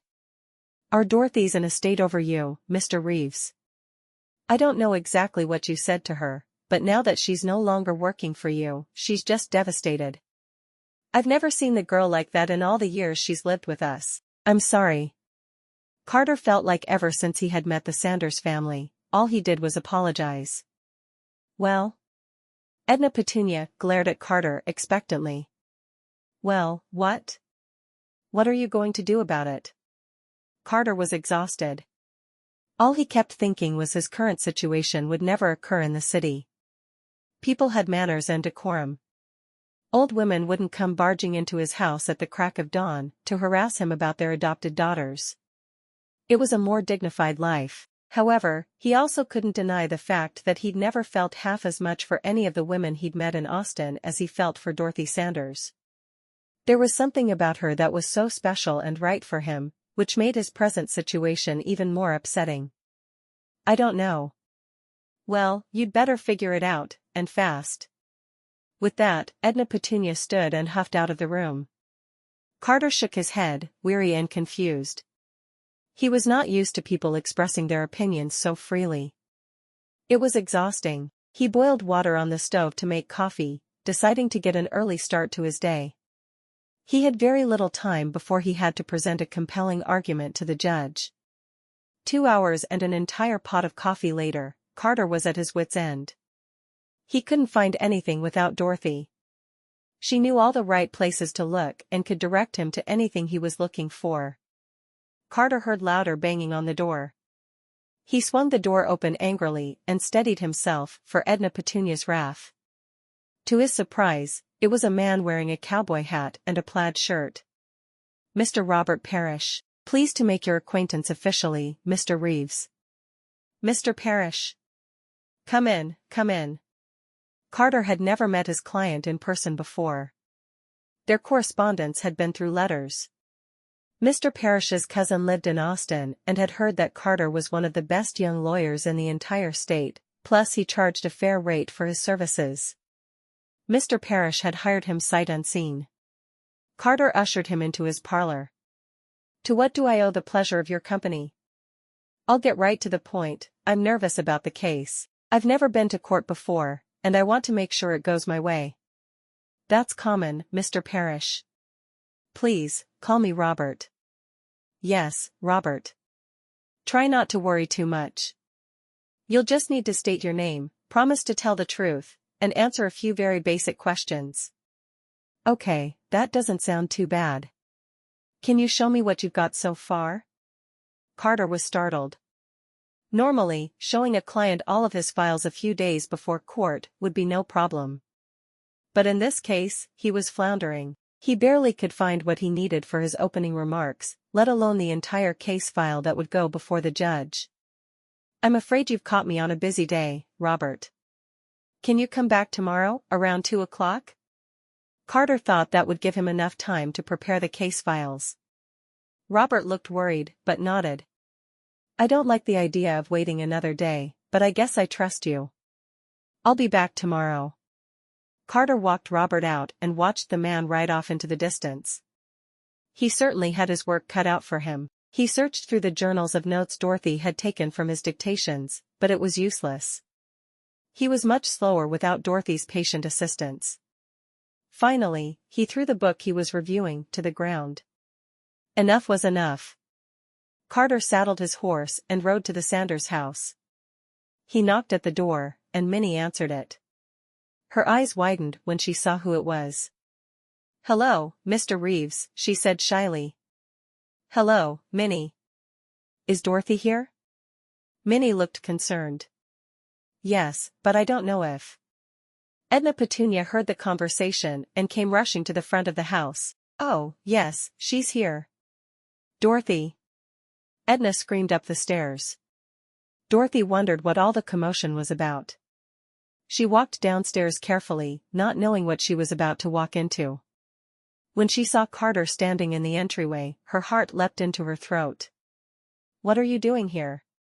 She knew her words were rude, but how could she be polite? He'd made it clear he didn't want her. Miss Sanders, I need to see you outside. Now. Dorothy didn't even think about refusing him. His tone made it clear he wasn't going to accept an argument from her. She followed him outside and closed the door behind her. Carter led her a few paces away from the house, stopping in the shadow of a large oak tree. He took her hand, and Dorothy's heart raced even faster. Robert Parrish came to my house today, asking after the case file for his court date next week. Dorothy pulled her hand from his and crossed her arms. She didn't understand how this was relevant to her. I can't do it without you. I can't be the lawyer he needs me to be without you by my side. You've done so much work, and I find that I can barely get by without you. I know I've said and done things I shouldn't have. I'm not proud of it. The truth is, I genuinely care for you, Dorothy. She loved the way he called her by her given name. But, it's too hard to work with you, knowing what we shared the other night. I don't want to go too far with you. Do you know what I mean? Dorothy was worried her words might be too bold, but she didn't know a plainer way to say what she was feeling. Carter couldn't stand it anymore. What she was saying made complete sense, and he understood her predicament. But he also couldn't stop thinking about her lips. He took a step closer to Dorothy and pressed his mouth to hers, softly at first, then a bit harder. Dorothy kissed back at first, and then pulled away. I'm sorry. I'm so sorry, Dorothy, I couldn't help myself. You have to believe me. I don't know what to believe. Believe this, I care for you, deeply. And I also understand that we could never be together. We're from two different worlds, and no amount of kissing can change that, as sad as it may be. But please, Dorothy, let's both put our feelings aside just for the next week. I need you to work on the parish case with me. Dorothy's mind was reeling. She felt weak-kneed from the kiss, it had been even more powerful than the night outside the mercantile. She wanted to jump into his arms and keep kissing him like that for the rest of time. I don't know, Mr. Reeves. I just don't know if I can do that. I don't know either, Dorothy. But we have to try, for Mr. Parrish. That estate is rightly his, but if I don't prove that to the judge, he'll be out on the streets without a penny to his name. He used his savings to pay my legal fees. Dorothy paused, considering. She wanted to do the right thing. You wouldn't be doing it for me, Dorothy. You'd be doing it for Mr. Parrish. All right. I'll help you, but only until the case goes to the judge. Then, you're on your own for packing up and getting out of nowhere. I can't see you again, Mr. Reeves. Carter looked hurt. I see. That's the only way I can work with you again. Do you accept those terms? Yes, Miss Sanders. With that, he formally shook her hand and waved goodbye to her. I'll see you tomorrow at 8 o'clock sharp. Yes, Mr. Reeves. Dorothy sighed as he rode away. Every time she thought she was done with the man, he kept pulling her back in. If this was what love felt like, it was terrible. The next few days passed by in a blur of paperwork and files. When Robert Parrish came to the house for the second time, he was pleased to see a neat, organized pile of paperwork relating to his case file. He told Carter and Dorothy that he was pleased with their work. Dorothy did her best to focus only on the work. Occasionally, her mind drifted to thoughts about Carter, replaying the moments when he'd kissed her over and over again in her mind. But when that happened, she got a cold glass of ice water and splashed a little in her face. What are you doing? Are you all right? Carter looked concerned. Don't worry a thing about it. We have work to do. Dorothy looked at him sternly. It felt good to put him in his place from time to time.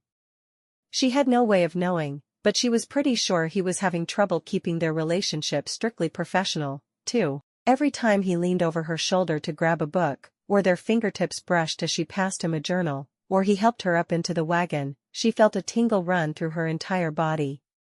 She knew she wasn't imagining it. Still, they had a case to win. And there was still a lot of work to be done. The town judge had a reputation for being extremely thorough.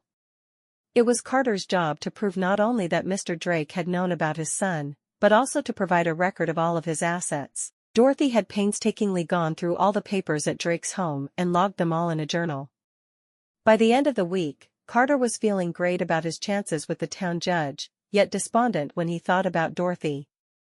It was driving him crazy to not tuck a stray piece of hair behind her ear, or try to kiss her when she was close to him, or put an arm around her waist as she leaned over to file something. On Friday evening, he couldn't take it anymore. I have to confess, Miss Sanders, I'm having a very hard time keeping our relationship strictly professional. Dorothy breathed in a sigh of relief. So it hadn't been all in her head after all.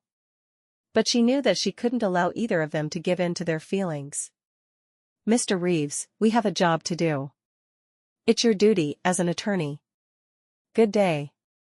With that, Dorothy marched proudly out of the house.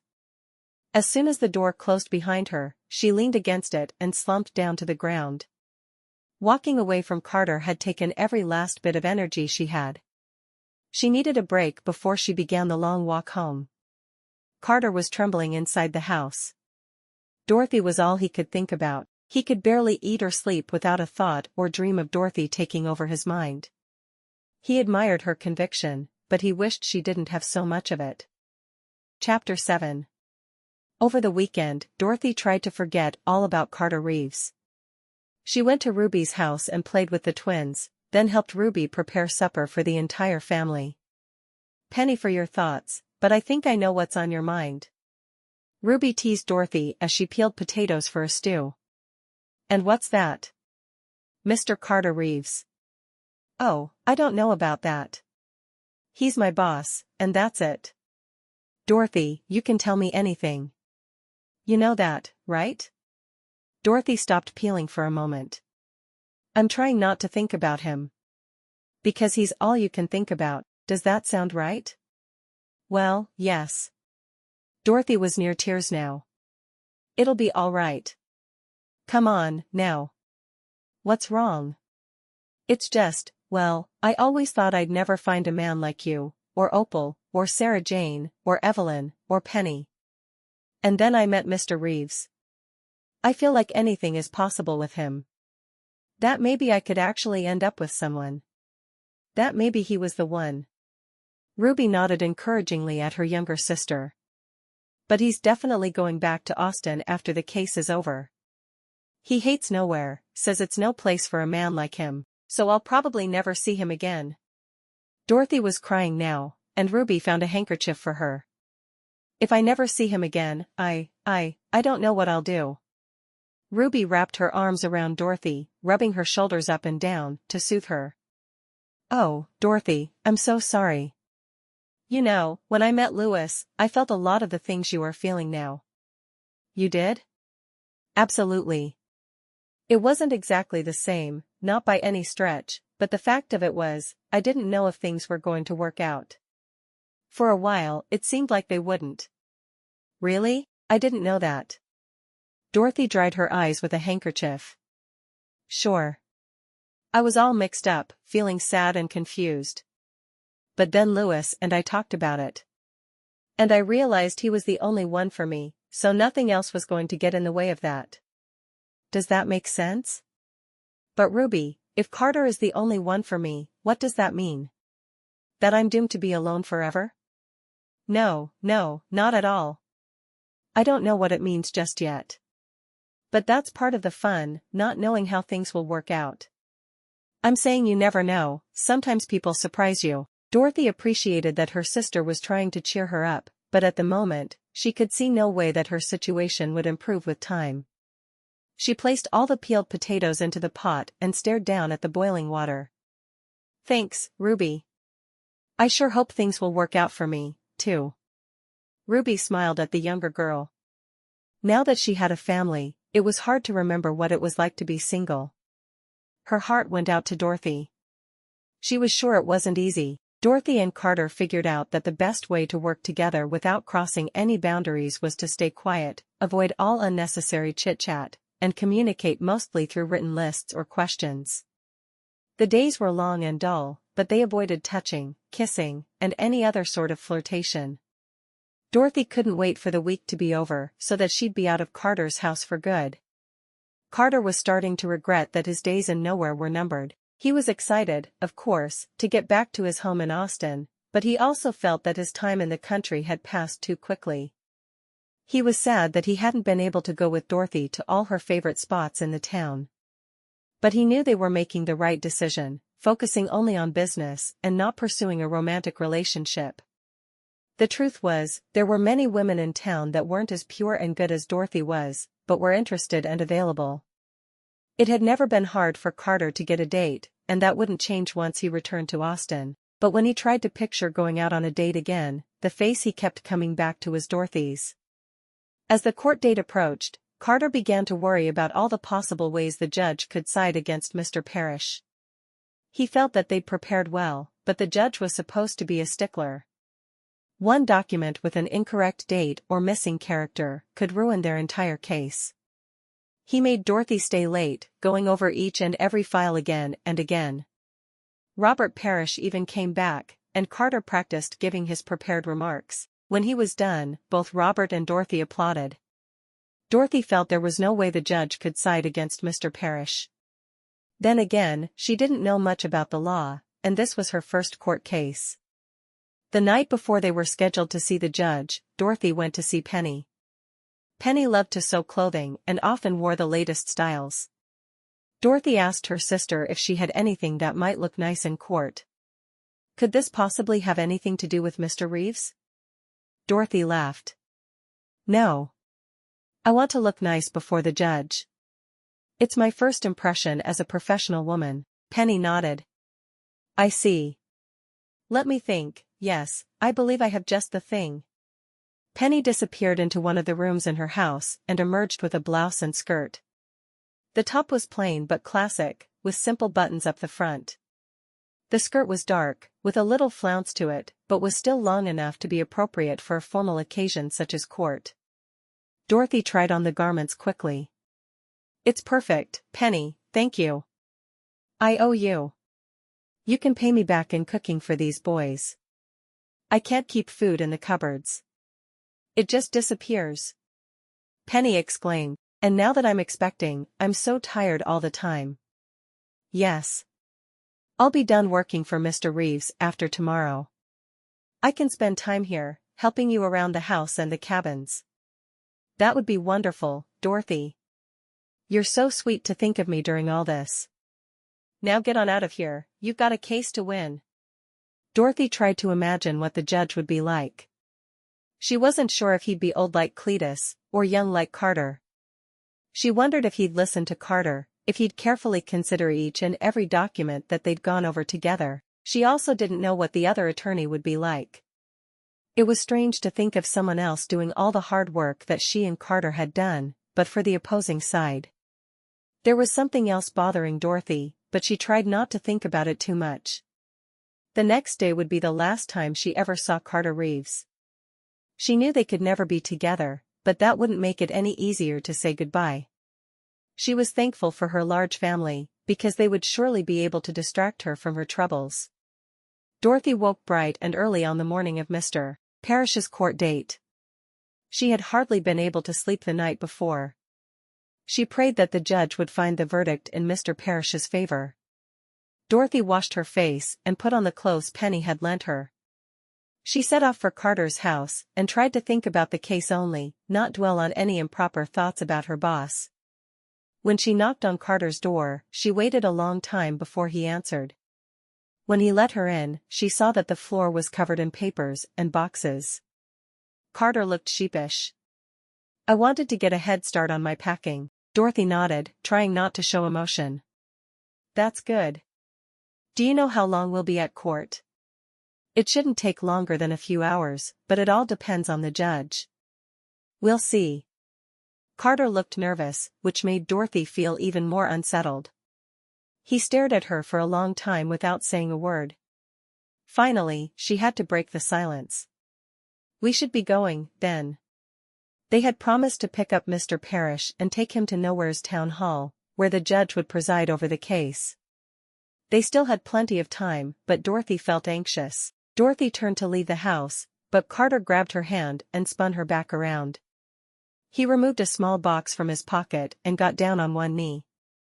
Dorothy Sanders, I've never met anyone like you.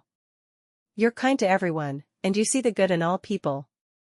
You do everything you can to fight for what's right. I couldn't sleep last night, knowing that I might not see you again after today. Will you do the honor of becoming my wife? Dorothy used her other hand to cover her mouth. She couldn't believe what Carter had just asked her. She had always dreamed of a moment just like this, but there was something that wasn't quite right. But I thought you said you're still moving back to Austin? Carter looked confused. Yes, of course. That's where my law practice is, where my whole life is. Everything except for you. I can't leave nowhere, Mr. Reeves. My family is here.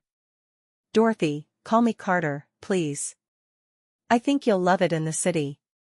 There is always something going on. There are shops and theaters and restaurants.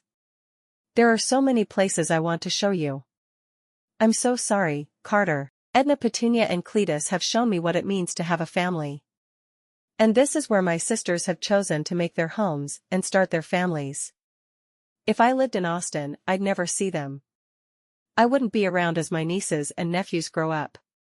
Carter took a deep breath. He had been nervous that Dorothy would say no to his proposal, but he never thought her family would be the reason. He set his lips in a grim line and rose to his feet. He tried to stop the storm of regret and anger he felt coming on. All right, then. Let's go pick up Mr. Parrish. Tears welled up in Dorothy's eyes. She brushed them away with her handkerchief as she followed Carter out the door. On the way to pick up Mr. Parrish, she tried to make conversation, but Carter simply put his hand up to stop her from speaking. When they arrived at Mr. Parrish's house, he came out dressed in a black suit, with a patch of gray fabric on one of the knees. You two look like somebody died. Mr. Parrish pulled himself up into the wagon and shook his head at Dorothy and Carter's miserable faces. Is there something you're not telling me? No. We're fine. Carter tried to smile. Well, I hope you're a better lawyer than you are an actor. Chapter 8.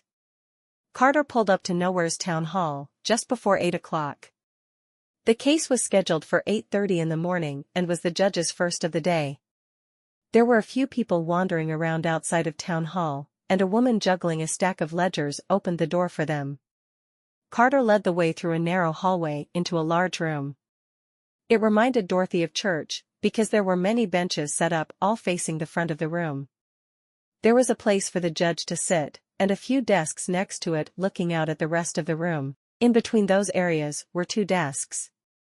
Carter set the papers he'd brought with him down at one of the desks, and Dorothy did the same. Mr. Parrish began to pace around the desk. Don't worry, Mr. Parrish. I'm sure the judge will be fair today. He has to be. Dorothy tried to assure the nervous man. Carter shook his head at her. Maybe you'd be more comfortable in the hallway. Carter stared at Mr. Parrish, and the older man nodded and went back into the hallway. Carter turned his gaze back to Dorothy. I never say things like that to a client. I don't have any control over the judge, and I can't predict the future. Dorothy had never heard Carter sound so angry with her. She looked at the floor, then squared her shoulders and looked him right in the eyes.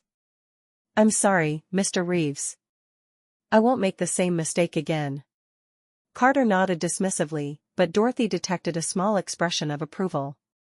She only had a few more hours as his employee, and she was as determined as ever not to let her feelings for him interfere with her work. A large older man with a bushy beard and booming voice walked in. 2 younger men who looked closer in age to Carter accompanied him. The big man introduced himself as Mr. Billings, the opposing attorney.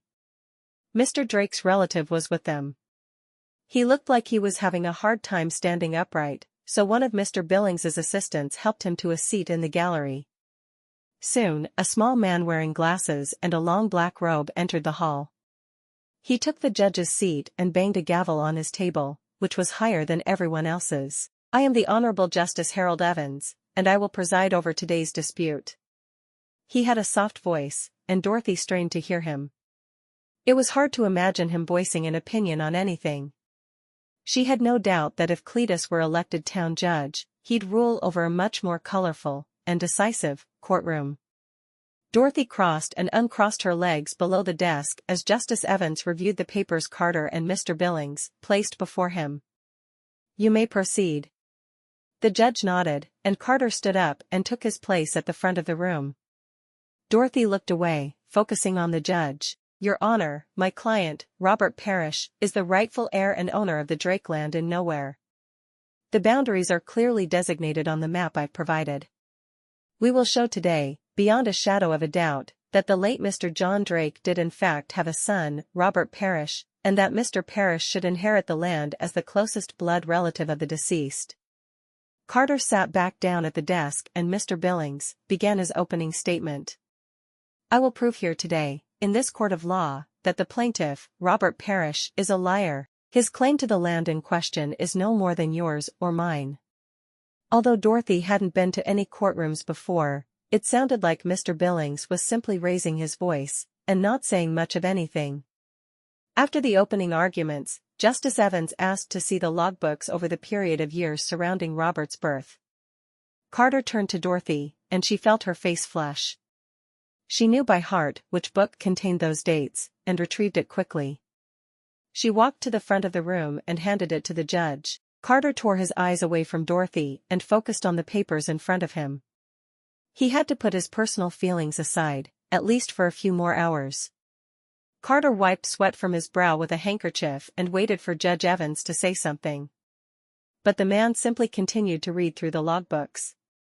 Dorothy could tell that both Carter and Mr. Parrish were getting nervous.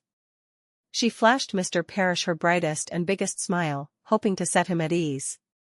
Finally, the judge spoke. Very well, Mr. Reeves. You may proceed. Thank you, Your Honor. As you have seen in the exhibit, Mr. Drake kept records of his meetings with Mr. Parrish's mother, Miss Louise Parrish. They show that Miss Parrish brought her young son with her, and that Mr. Drake acknowledged that he was the father of the child. Your Honor, Mr. Reeves is spouting off nonsense that can't be confirmed. It seems to me I've got a book that confirms what Mr. Reeves is saying, Mr. Billings. Do you have any exhibits to introduce? Mr. Billings's face turned purple and he balled his hands into fists. Not at this time. This seems like a straightforward case to me. Robert Parrish is John Drake's son. By county law, that land is rightfully his. I don't need to hear any further arguments on the matter. The judge tapped his gavel on his desk and exited the room. Dorothy could hardly believe it. I'm so happy for you. Dorothy exclaimed to Mr. Parrish, who was still seated in the audience, wearing a shocked expression. Thank you, Miss Sanders. And thank you, Mr. Reeves. Thank you both for believing in me and fighting for me. I won't forget it. Only doing my civic duty. Carter shook Mr. Parrish's hand. On the other side of the courtroom, Mr. Billings and his assistants were shouting at one another. Maybe we should get out of here. They stepped outside into the dry heat of the late morning. I can't thank you enough for what you've done for me. I think I'll set off now and start unpacking my things. If you ever need anything, you let me know. Robert could not contain his huge grin. Dorothy wished him the best of luck and shook his hand formally. Carter did the same. When it was just the two of them standing outside the town hall, Dorothy had no idea what to say. She knew she'd never see Carter again, and that got her feeling all mixed up inside. Carter had no idea how to say goodbye to the pure, kind, and honest woman in front of him. He was still hurt by her refusal, but he also understood where she was coming from. He had seen the way she and her family acted around each other. They may have been a little, or a lot, odd, but they truly loved one another. He decided to be as direct as possible. Do you have a way home? Dorothy thought for a bit. She had hoped he'd give her one final ride in the wagon. I could walk home. All right, then, thank you for your hard work, Miss Sanders. Carter gave her a brief, firm handshake and walked over to where his horses were hitched to a post. Dorothy's eyes filled with tears. She blinked them back and set out on the long walk home to the Sanders residence. As Carter pulled away from the town center, he watched as Dorothy slowly picked her way through the street. He wished more than anything that she could be sitting in the wagon with him. Chapter 9. Dorothy heard shrieking as she walked toward the front door of the house. She turned the door handle, but it was stuck. She pushed her side against the door, but it only pushed open a few inches. Can someone let me in? Who is it? Dorothy could hear Edna Petunia all the way from the kitchen.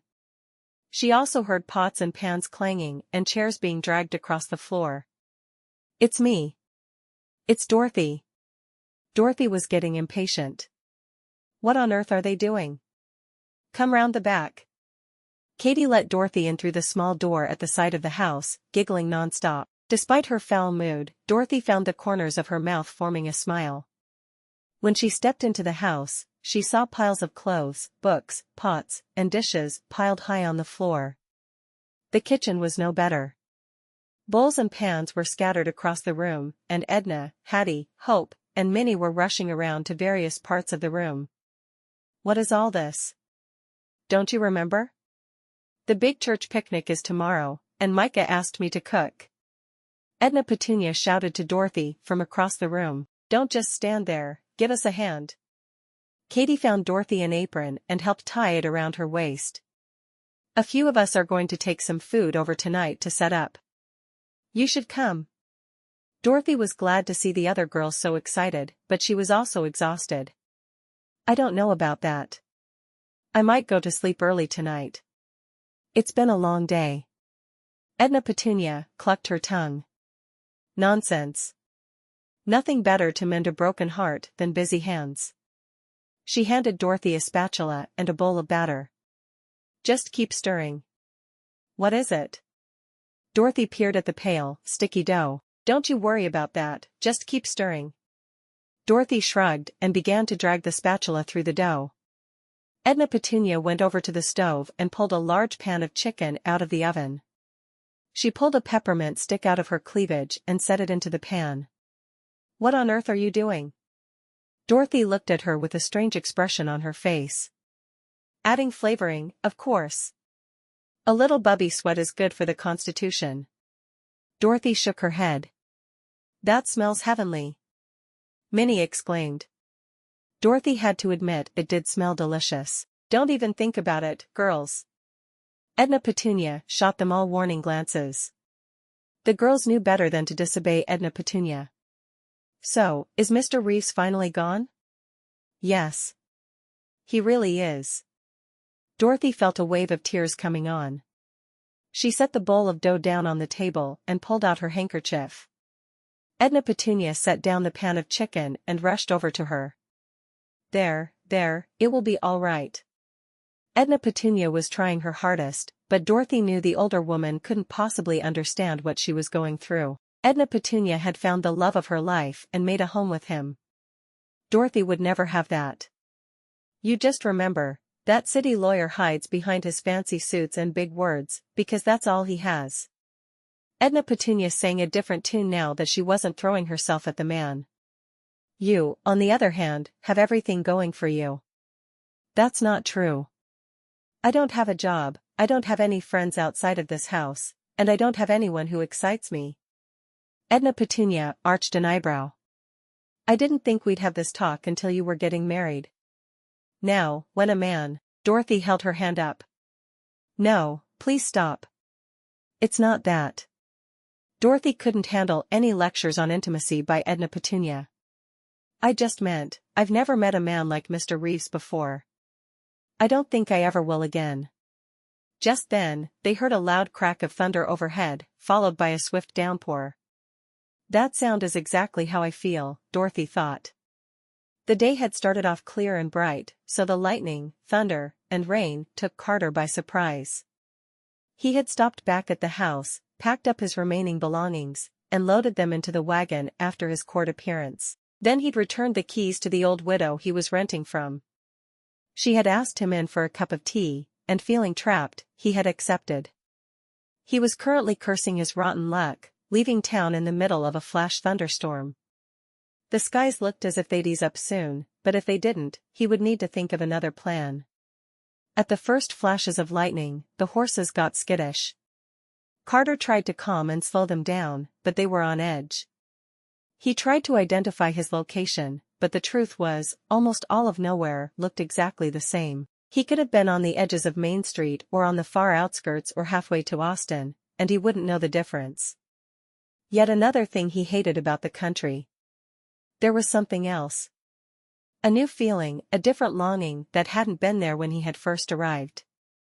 He found himself appreciating the way the lightning illuminated the prairie, and the crack of the thunder overhead was almost musical. The rain beat down on his face, and despite the danger of his situation, Carter Reeves smiled, and that was when one of his axles broke. Dorothy! Sarah Jane exclaimed. I didn't think we'd see you today. Come on in. After the downpour had stopped, Cletus had brought Minnie, Dorothy, and a wagon load of food to Sarah Jane and Micah's house. What a wonderful bounty. Thank you so much. I'll bless it now. Micah greeted Cletus and his sisters-in-law. He was followed by Chrissy, the orphan he and Sarah Jane had adopted when they'd first been married. Chrissy was blossoming into a lovely young girl and adored spending time with her aunts. Little Carolyn was sleeping on the floor in the corner of the room. She always seemed to find a way out of her bed to sleep where the family was, and everyone knew they didn't need to be quiet. Nothing woke the toddler. Aunt Dorothy. I'm so happy you're here. Can I show you my new dolls? Dorothy grinned. There was one perk of no longer having a job: she would now have plenty of time to spend with her nieces and nephews. Of course you can, Chrissy. Glad you made it safely here without getting stuck in that rainstorm. Sarah Jane looked outside. Do you think it's going to start up again? I reckon it's all done for tonight at least. Can't say for tomorrow. But the picnic is tomorrow. God wouldn't let it rain on the picnic, would he?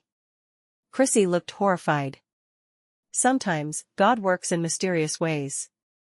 We'll have a great day tomorrow, no matter what, because we'll be with our family and our community.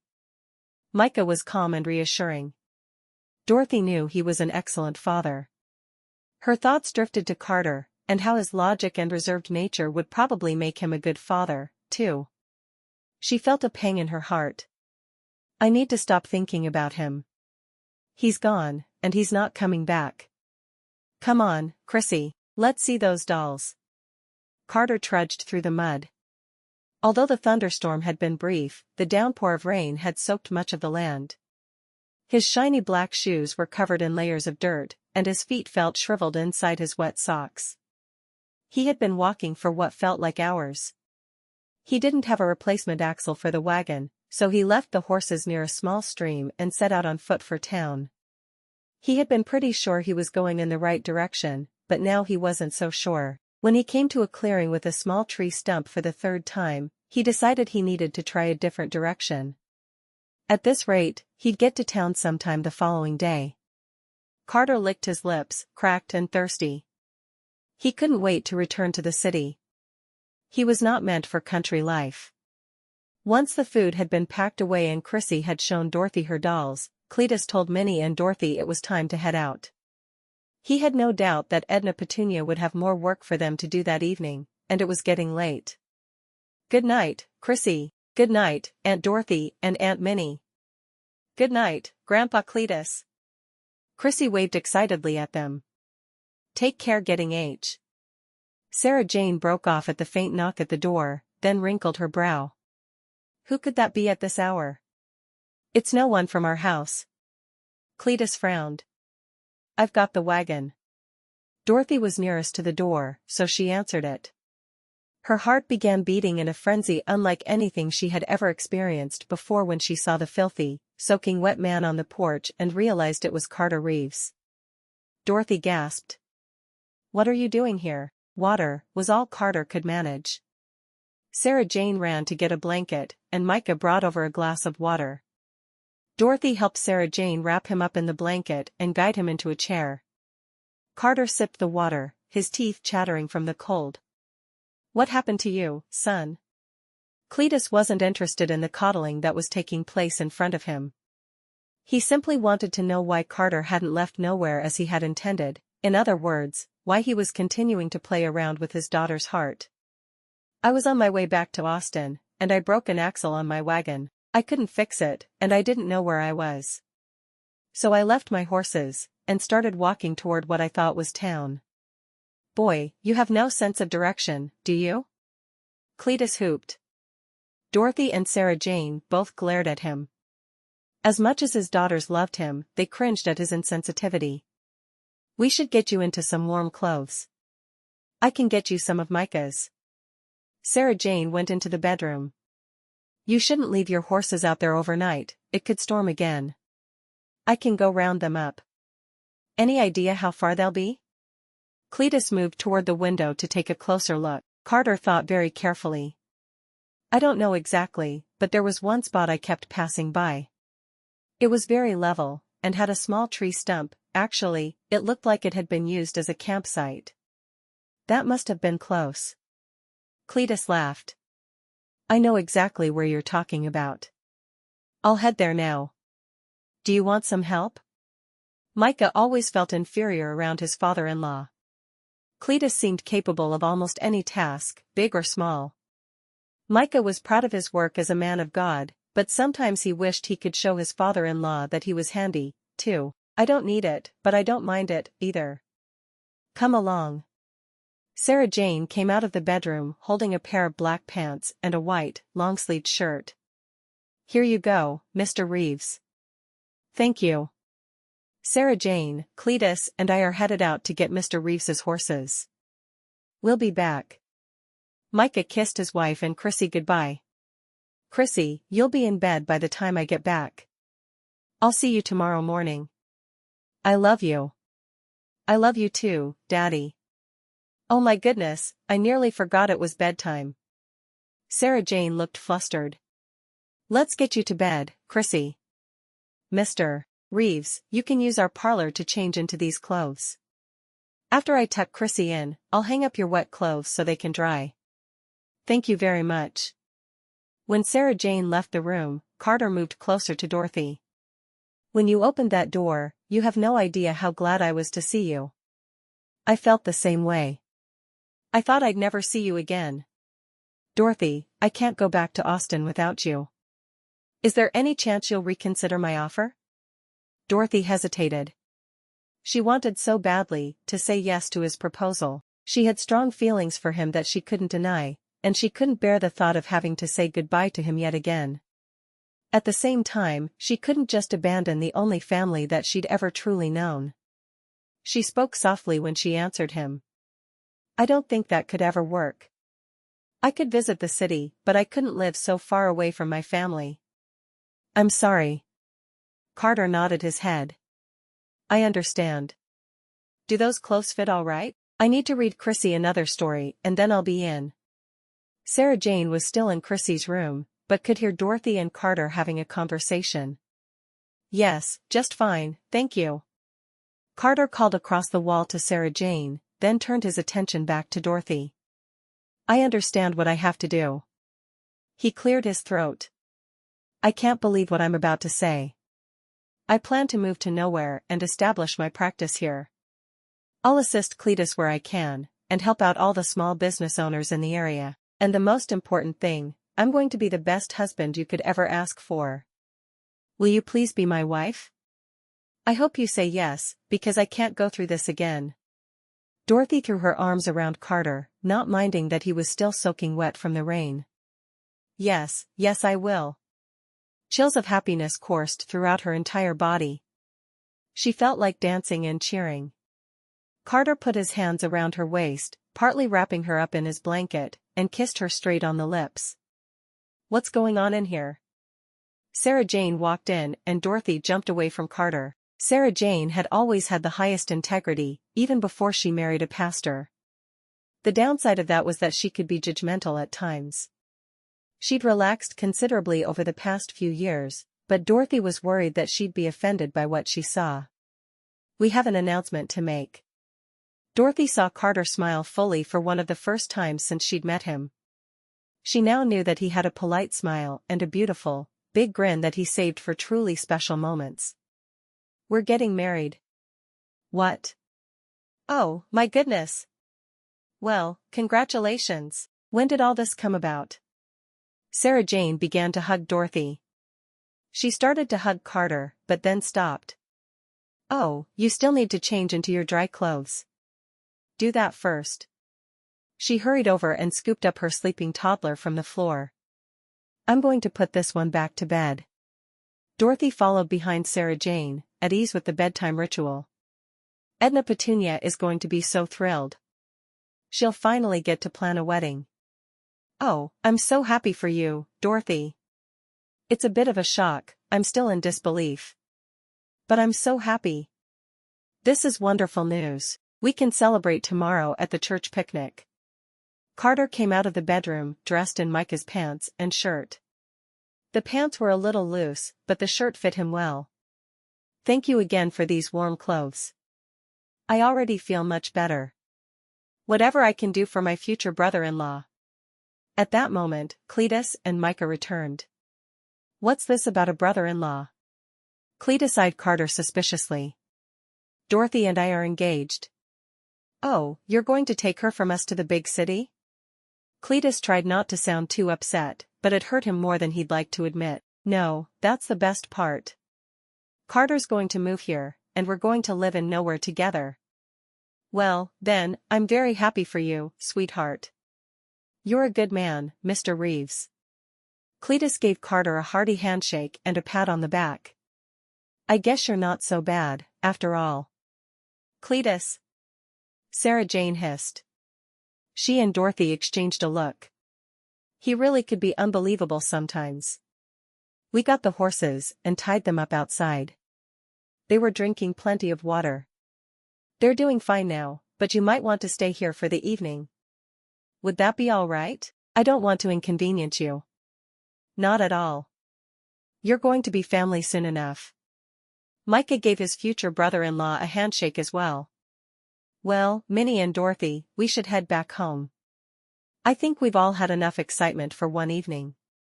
Dorothy wished she could stay with Carter, but she knew Cletus would never allow it. She settled for a kiss on the cheek. "Good night, my love," Carter whispered softly in her ear after he pressed his lips to her face. A tingle of anticipation began in her abdomen and traveled throughout her body. "Good night." When they arrived home, they found Edna Petunia in the kitchen, still cooking 3 or 4 recipes at the same time. "I'm going to run out of peaches, or is it watermelon? Oh wait, apples. Yes. Apples. My beautiful bride, you need to take a small break." "Why is that, you old coot?" "Because our Dorothy has something she needs to tell us." Katie, Martha, and Hattie perked up at this. They joined Edna Petunia, Cletus, Minnie, and Dorothy in the kitchen. Dorothy took a deep breath. "Carter Reeves asked me to marry him, and I said yes. He's going to move to nowhere." The girls began screaming and crying and hugging Dorothy. "I'm so happy for you. Oh, I can just see everything about your wedding. We'll invite everyone, of course." Edna Petunia had a glint in her eyes that could only mean that Dorothy had her work cut out for her. She tried to muster up excitement for the old woman. The truth was, Dorothy didn't want to plan a wedding. She just wanted to be married to Carter. He was all she'd ever wanted. Chapter 10. The day of the church picnic was hot and dry as usual, with no trace of the previous night's thunderstorms. Dorothy had washed and dressed as soon as she woke up so she could be among the first family members to set up for the picnic. Cletus made 3 wagon trips to Sarah Jane and Micah's house, a group of daughters, a load of food, and a second group of daughters along with Edna Petunia. When Dorothy arrived at the church, she was thrilled that Carter was already there helping Sarah Jane and Micah set up. When he saw her, he grabbed her by the hand and took her to the side of the parsonage, where they could have a little privacy. "I thought about you all night." "Me, too." Dorothy knew she was blushing, but she didn't care. "Have you given any thought to when you want to be married?" "I haven't. I know Edna Petunia is trying to plan the wedding of the century, but I'd prefer a smaller wedding. What about you?" "I don't know if I can stand another evening where we're not husband and wife." Dorothy felt butterflies in her stomach. Tonight? She found that despite her nerves, she was starting to enjoy that idea. "What about your parents? Don't you want to make sure they're here?" "My parents will be very happy when they meet you. I know they'll love you. But they're not very interested or active socially. I know they won't mind if we elope." Elopement, it sounded so magical to Dorothy. But she didn't want to upset Edna Petunia. She knew her mother had her heart set on planning one of the girls' weddings, and so far, each and every one of the older girls had gotten married with very little notice. It felt almost cruel to deny this to a woman who had been so charitable and loving to them. But every time Carter brushed her arm or locked eyes with her, she knew she didn't want to waste another moment not married to him. Okay. Let's get married today. All day, Dorothy and Carter both had huge, silly grins on their faces. When they saw Micah going into the parsonage by himself, Carter took a chance. "Pastor, there's a time-sensitive matter I could use your assistance with." "Yes?" Carter explained their predicament to Micah. Micah's eyes widened. "I'm so happy for you too. I would love to marry you. But are you sure you want to get married today? I'm worried Edna Petunia will hold this against me." Dorothy was torn. Carter placed his hand in the small of Dorothy's back, and she felt her insides go aflutter with tingles and sensations. "We're sure." Dorothy smiled at the man who would be her husband in a few hours. She knew she was making the right decision. Dorothy felt like a spy all morning, because she didn't let any of her sisters, parents, or friends know what she and Carter planned to do that afternoon. Slowly but surely, everything fell into place. Dorothy felt it was a sign that she was meant to marry Carter. She picked blue flowers with Chrissy and saved one to carry as a bouquet. Sarah Jane asked her to go into the parsonage and get a book out of a specific room and closet. In the closet, she found the most stunning white dress. She planned to come back just before they were to be married to slip the dress on. Finally, she cut little slices of Edna Petunia's famous chocolate cake. All day, Dorothy's sisters kept asking her about Carter and her wedding plans. It was nearly impossible to keep her secret, but she knew she had to. If anyone caught wind of their plans, they'd certainly put a stop to the entire thing. Everyone knew that Edna Petunia had her heart set on planning a wedding. They all knew she was going to find a way to do it, one way or another. "Where will you live?" Teresa, ever practical and blunt, wanted to know. "You two should stay with us, at least until the baby comes or until you find a house that works for both of you. Our house is huge, and we would love the extra help around the house." Penny had already discussed her idea with Tom, and he was in agreement. "Will you still work for Mr. Reeves?" Dorothy had to admit she wasn't sure. "How many children do you want?" Dorothy laughed. She had been engaged for less than a day. She needed a little time to adjust. Just before lunch, Micah called together everyone to do a blessing. "I'd like to thank God for this blessed bounty, and also for our wonderful community here in Nowhere. We thank Him for our many blessings, our children, our loved ones, and our neighbors." "Amen." Everyone nodded and murmured in agreement. "Amen. Today, we have a new neighbor with us, Mr. Carter Reeves. I hope you all will show him the wonderful kindness and respect you have shown to me and my family." While everyone else lined up for Edna Petunia's fried chicken, potato salad, cakes, and other delicacies, Dorothy crept back into the parsonage and located the white dress. She changed into it and picked up her bouquet of flowers.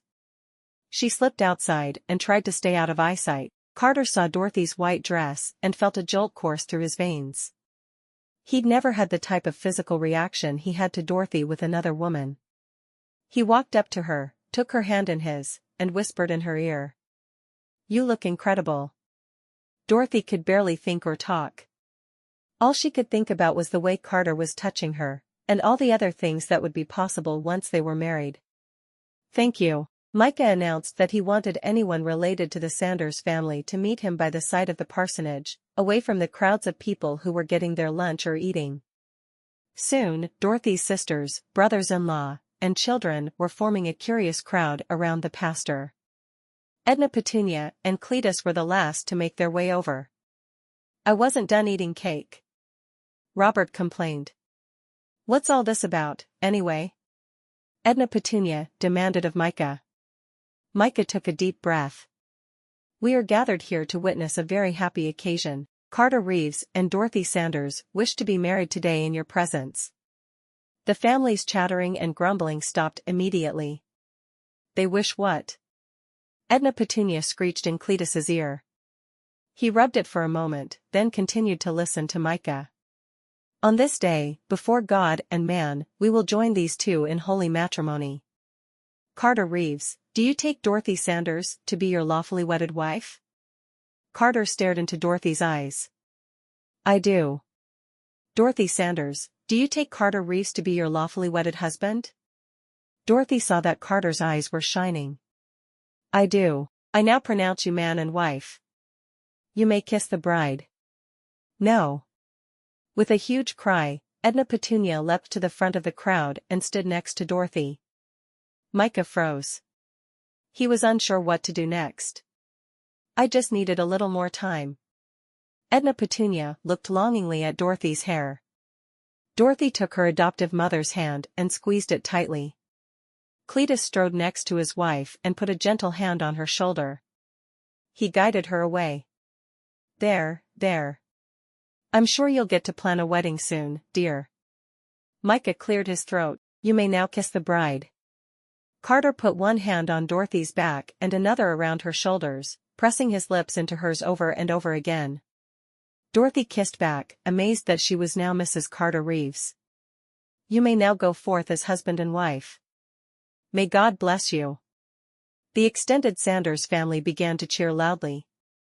They surrounded the newlyweds, hugging them and breaking into happy tears. When things began to calm down, Carter nudged Dorothy quietly. I know a few things we could do now that we're married. And what would those things be? Carter whispered in her ear, and Dorothy's eyes widened. Carter laughed at her expression. I'm not saying we need to do that today. But I want you to know that I'm thinking about it. Dorothy blushed deep red. She was going to have to get used to being someone's wife. It was a totally new experience for her. Oh, I almost forgot. These are family rings, passed down for a few generations. I'd be honored if you'd like to wear one. Carter pulled 2 rings from his pocket. One was delicate and tiny. It had a dainty sapphire stone set against a band, while the other was a plain gold band. Carter slipped the gold band onto his ring finger and helped Dorothy slide the sapphire onto her finger. It's beautiful. Absolutely beautiful. Now it feels official. Yes, it does. Shall we face Edna Petunia? Dorothy gulped. She supposed it was as good a time as any. Sure. As difficult as it was, she knew she needed to make peace with her parents. She changed back into the clothes she'd arrived in and returned the dress to the parsonage. She went outside to find the older couple.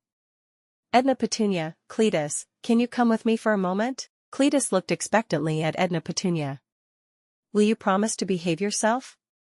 Edna Petunia sighed loudly. All right, fine. Out with it. I'm very sorry we didn't tell you in advance, but Carter and I couldn't wait any longer. Dorothy's words came spilling out in a blur. We love each other very much, and we wanted to become a family as soon as possible. Carter helped explain. The look on Edna Petunia's face made it seem like Dorothy had told them that someone had died. But why wouldn't you tell me? Dorothy took a deep breath. We realized that we'd been apart for far too long, and we couldn't wait another evening before we spent it as man and wife. Well, we of all people can certainly understand that, now can't we, Edna Petunia? Cletus made eyes at his wife, and she smacked his arm. You're missing the point, Cletus. One of my bastards denied me the chance to plan her wedding when she knows that's all I've ever wanted. Do you know how that feels, to be betrayed by your own flesh and blood? Well, technically, not flesh and blood. Carter cut himself off, realizing that it was not the time to pick that particular battle. Edna Petunia, Cletus, you've been the best parents a girl could ask for. I'm so grateful to have you in my life, in our lives. But now it's time for me to move out and make my own decisions. And listening to you talk about all the things you were going to do made me realize that for me, it wasn't about the wedding.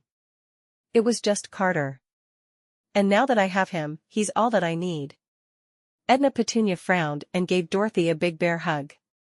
We love you, Dorothy. It's going to take me some time to get over this. Not again. Cletus winked at the newlyweds. We'll sort this out, I'm sure. I'm happy for you too, and very happy you'll be staying in nowhere. Thank you for understanding, Cletus. Dorothy was grateful that at least he was trying. Dorothy smiled. She was not going to let anyone or anything bring her down today. It was the happiest day of her life. I'm so happy for you too. Wow, that might be a record for fastest courtship, right? Sarah Jane flung her arms around the newlyweds. Please, please come live with Tom and me, Penny begged. Dorothy laughed. My husband and I will think on it, and get back to you. When she said husband, Carter slid his arm around her waist. She loved the way his touch affected her entire body. Why isn't anyone playing? Robert, one of Ruby and Lewis's sons, came up to the group of adults congregated around Dorothy and Carter. We're celebrating some very exciting news. Ruby rubbed his shoulders. Aunt Dorothy and Carter just got married. Okay. Robert didn't seem impressed. Are you going to have a baby now, too? Dorothy and Carter both laughed. Hopefully one day. Robert had already run back to play with the rest of the kids. Carter took Dorothy's hand and squeezed it. The most important thing was that they were together. And together was exactly where they were meant to be. Epilogue. 6 months later, Carter helped Dorothy into her overcoat. He slipped on his own coat, then grabbed Dorothy's arm as she gently stepped outside. Dorothy stared at the light layer of frost surrounding her. Isn't it absolutely gorgeous? Texas winters weren't anything like the winters in New York she had grown up with, but they were magical in their own way. Dorothy loved watching the changes in the temperature and the agriculture. Carter smiled.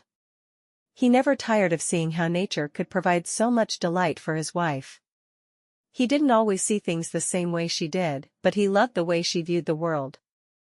It's very nice. I'm nearly finished with my Christmas gifts. I hope I've picked the right thing for your parents. I can't believe this will be my first time meeting them. They're going to love you. I sure hope so. And I'm working with Gertrude to order books for each of the boys. I want each of them to have their own book, so they have one thing they don't have to share. Carter smiled.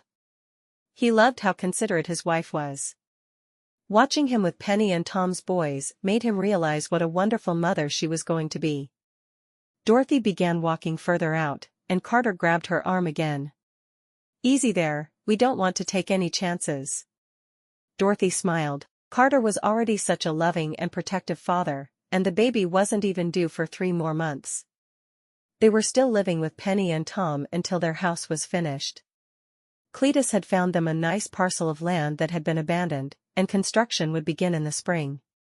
As predicted, Penny had given birth to a boy. Tom was sure she'd give birth to 6 more, but Penny said she was planning to take them all one at a time. At first Dorothy had worried about a lack of privacy by moving in with her sister, her brother-in-law, and their 18 boys. After a while, though, everyone settled into their new routines and it was completely comfortable to live at the McLean Ranch with the whole clan. Dorothy found that she enjoyed being so close to the newborn baby. She was able to practice caring for her new nephew so she wouldn't be inexperienced when her own time came. She also enjoyed seeing how the older boys were with the infant. Many of them were sweet and took time to sing or rock their little brother. Others helped feed him bottles or change him when needed. Overall, they were a great lot of boys, and Dorothy was pleased to get to know them better. Since the house was so big, it was easy to find alone time with Carter, and they made time for each other on a regular basis. At first, they were both nervous and formal with each other, but soon, they had learned to relax and let go. About a month after the wedding, Dorothy had started to feel exhausted and sick to her stomach. Penny had laughed and immediately taken her to Dr. Iris Harvey, the town doctor. I'm sure I know what's wrong with you. Penny had promised Dorothy. Sure enough, Dorothy was pregnant.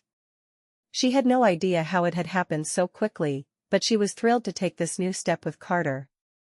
He read to the baby every night from one of his books and always helped her around the house. Dorothy had always dreamed of being a wife and a mother, and it was finally happening. She couldn't wait for the day she, Carter, and the new baby would move into their new house. It was being built in the middle of the woods where they could see trees and fields and animals, and plant wildflowers and vegetables or anything else they wanted. Dorothy and Carter went inside the house, and Carter lit some logs in the fireplace. He took Dorothy's arm at the elbow and helped guide her down into one of the chairs. Her belly had grown rapidly the past few weeks, and she was struggling to keep her balance most of the time. Fortunately, Carter was there to catch her. As the fireplace began to roar, Dorothy looked at Carter and took his hands into hers. "I'm so glad you're out here with me. There isn't anywhere in the world I'd rather be."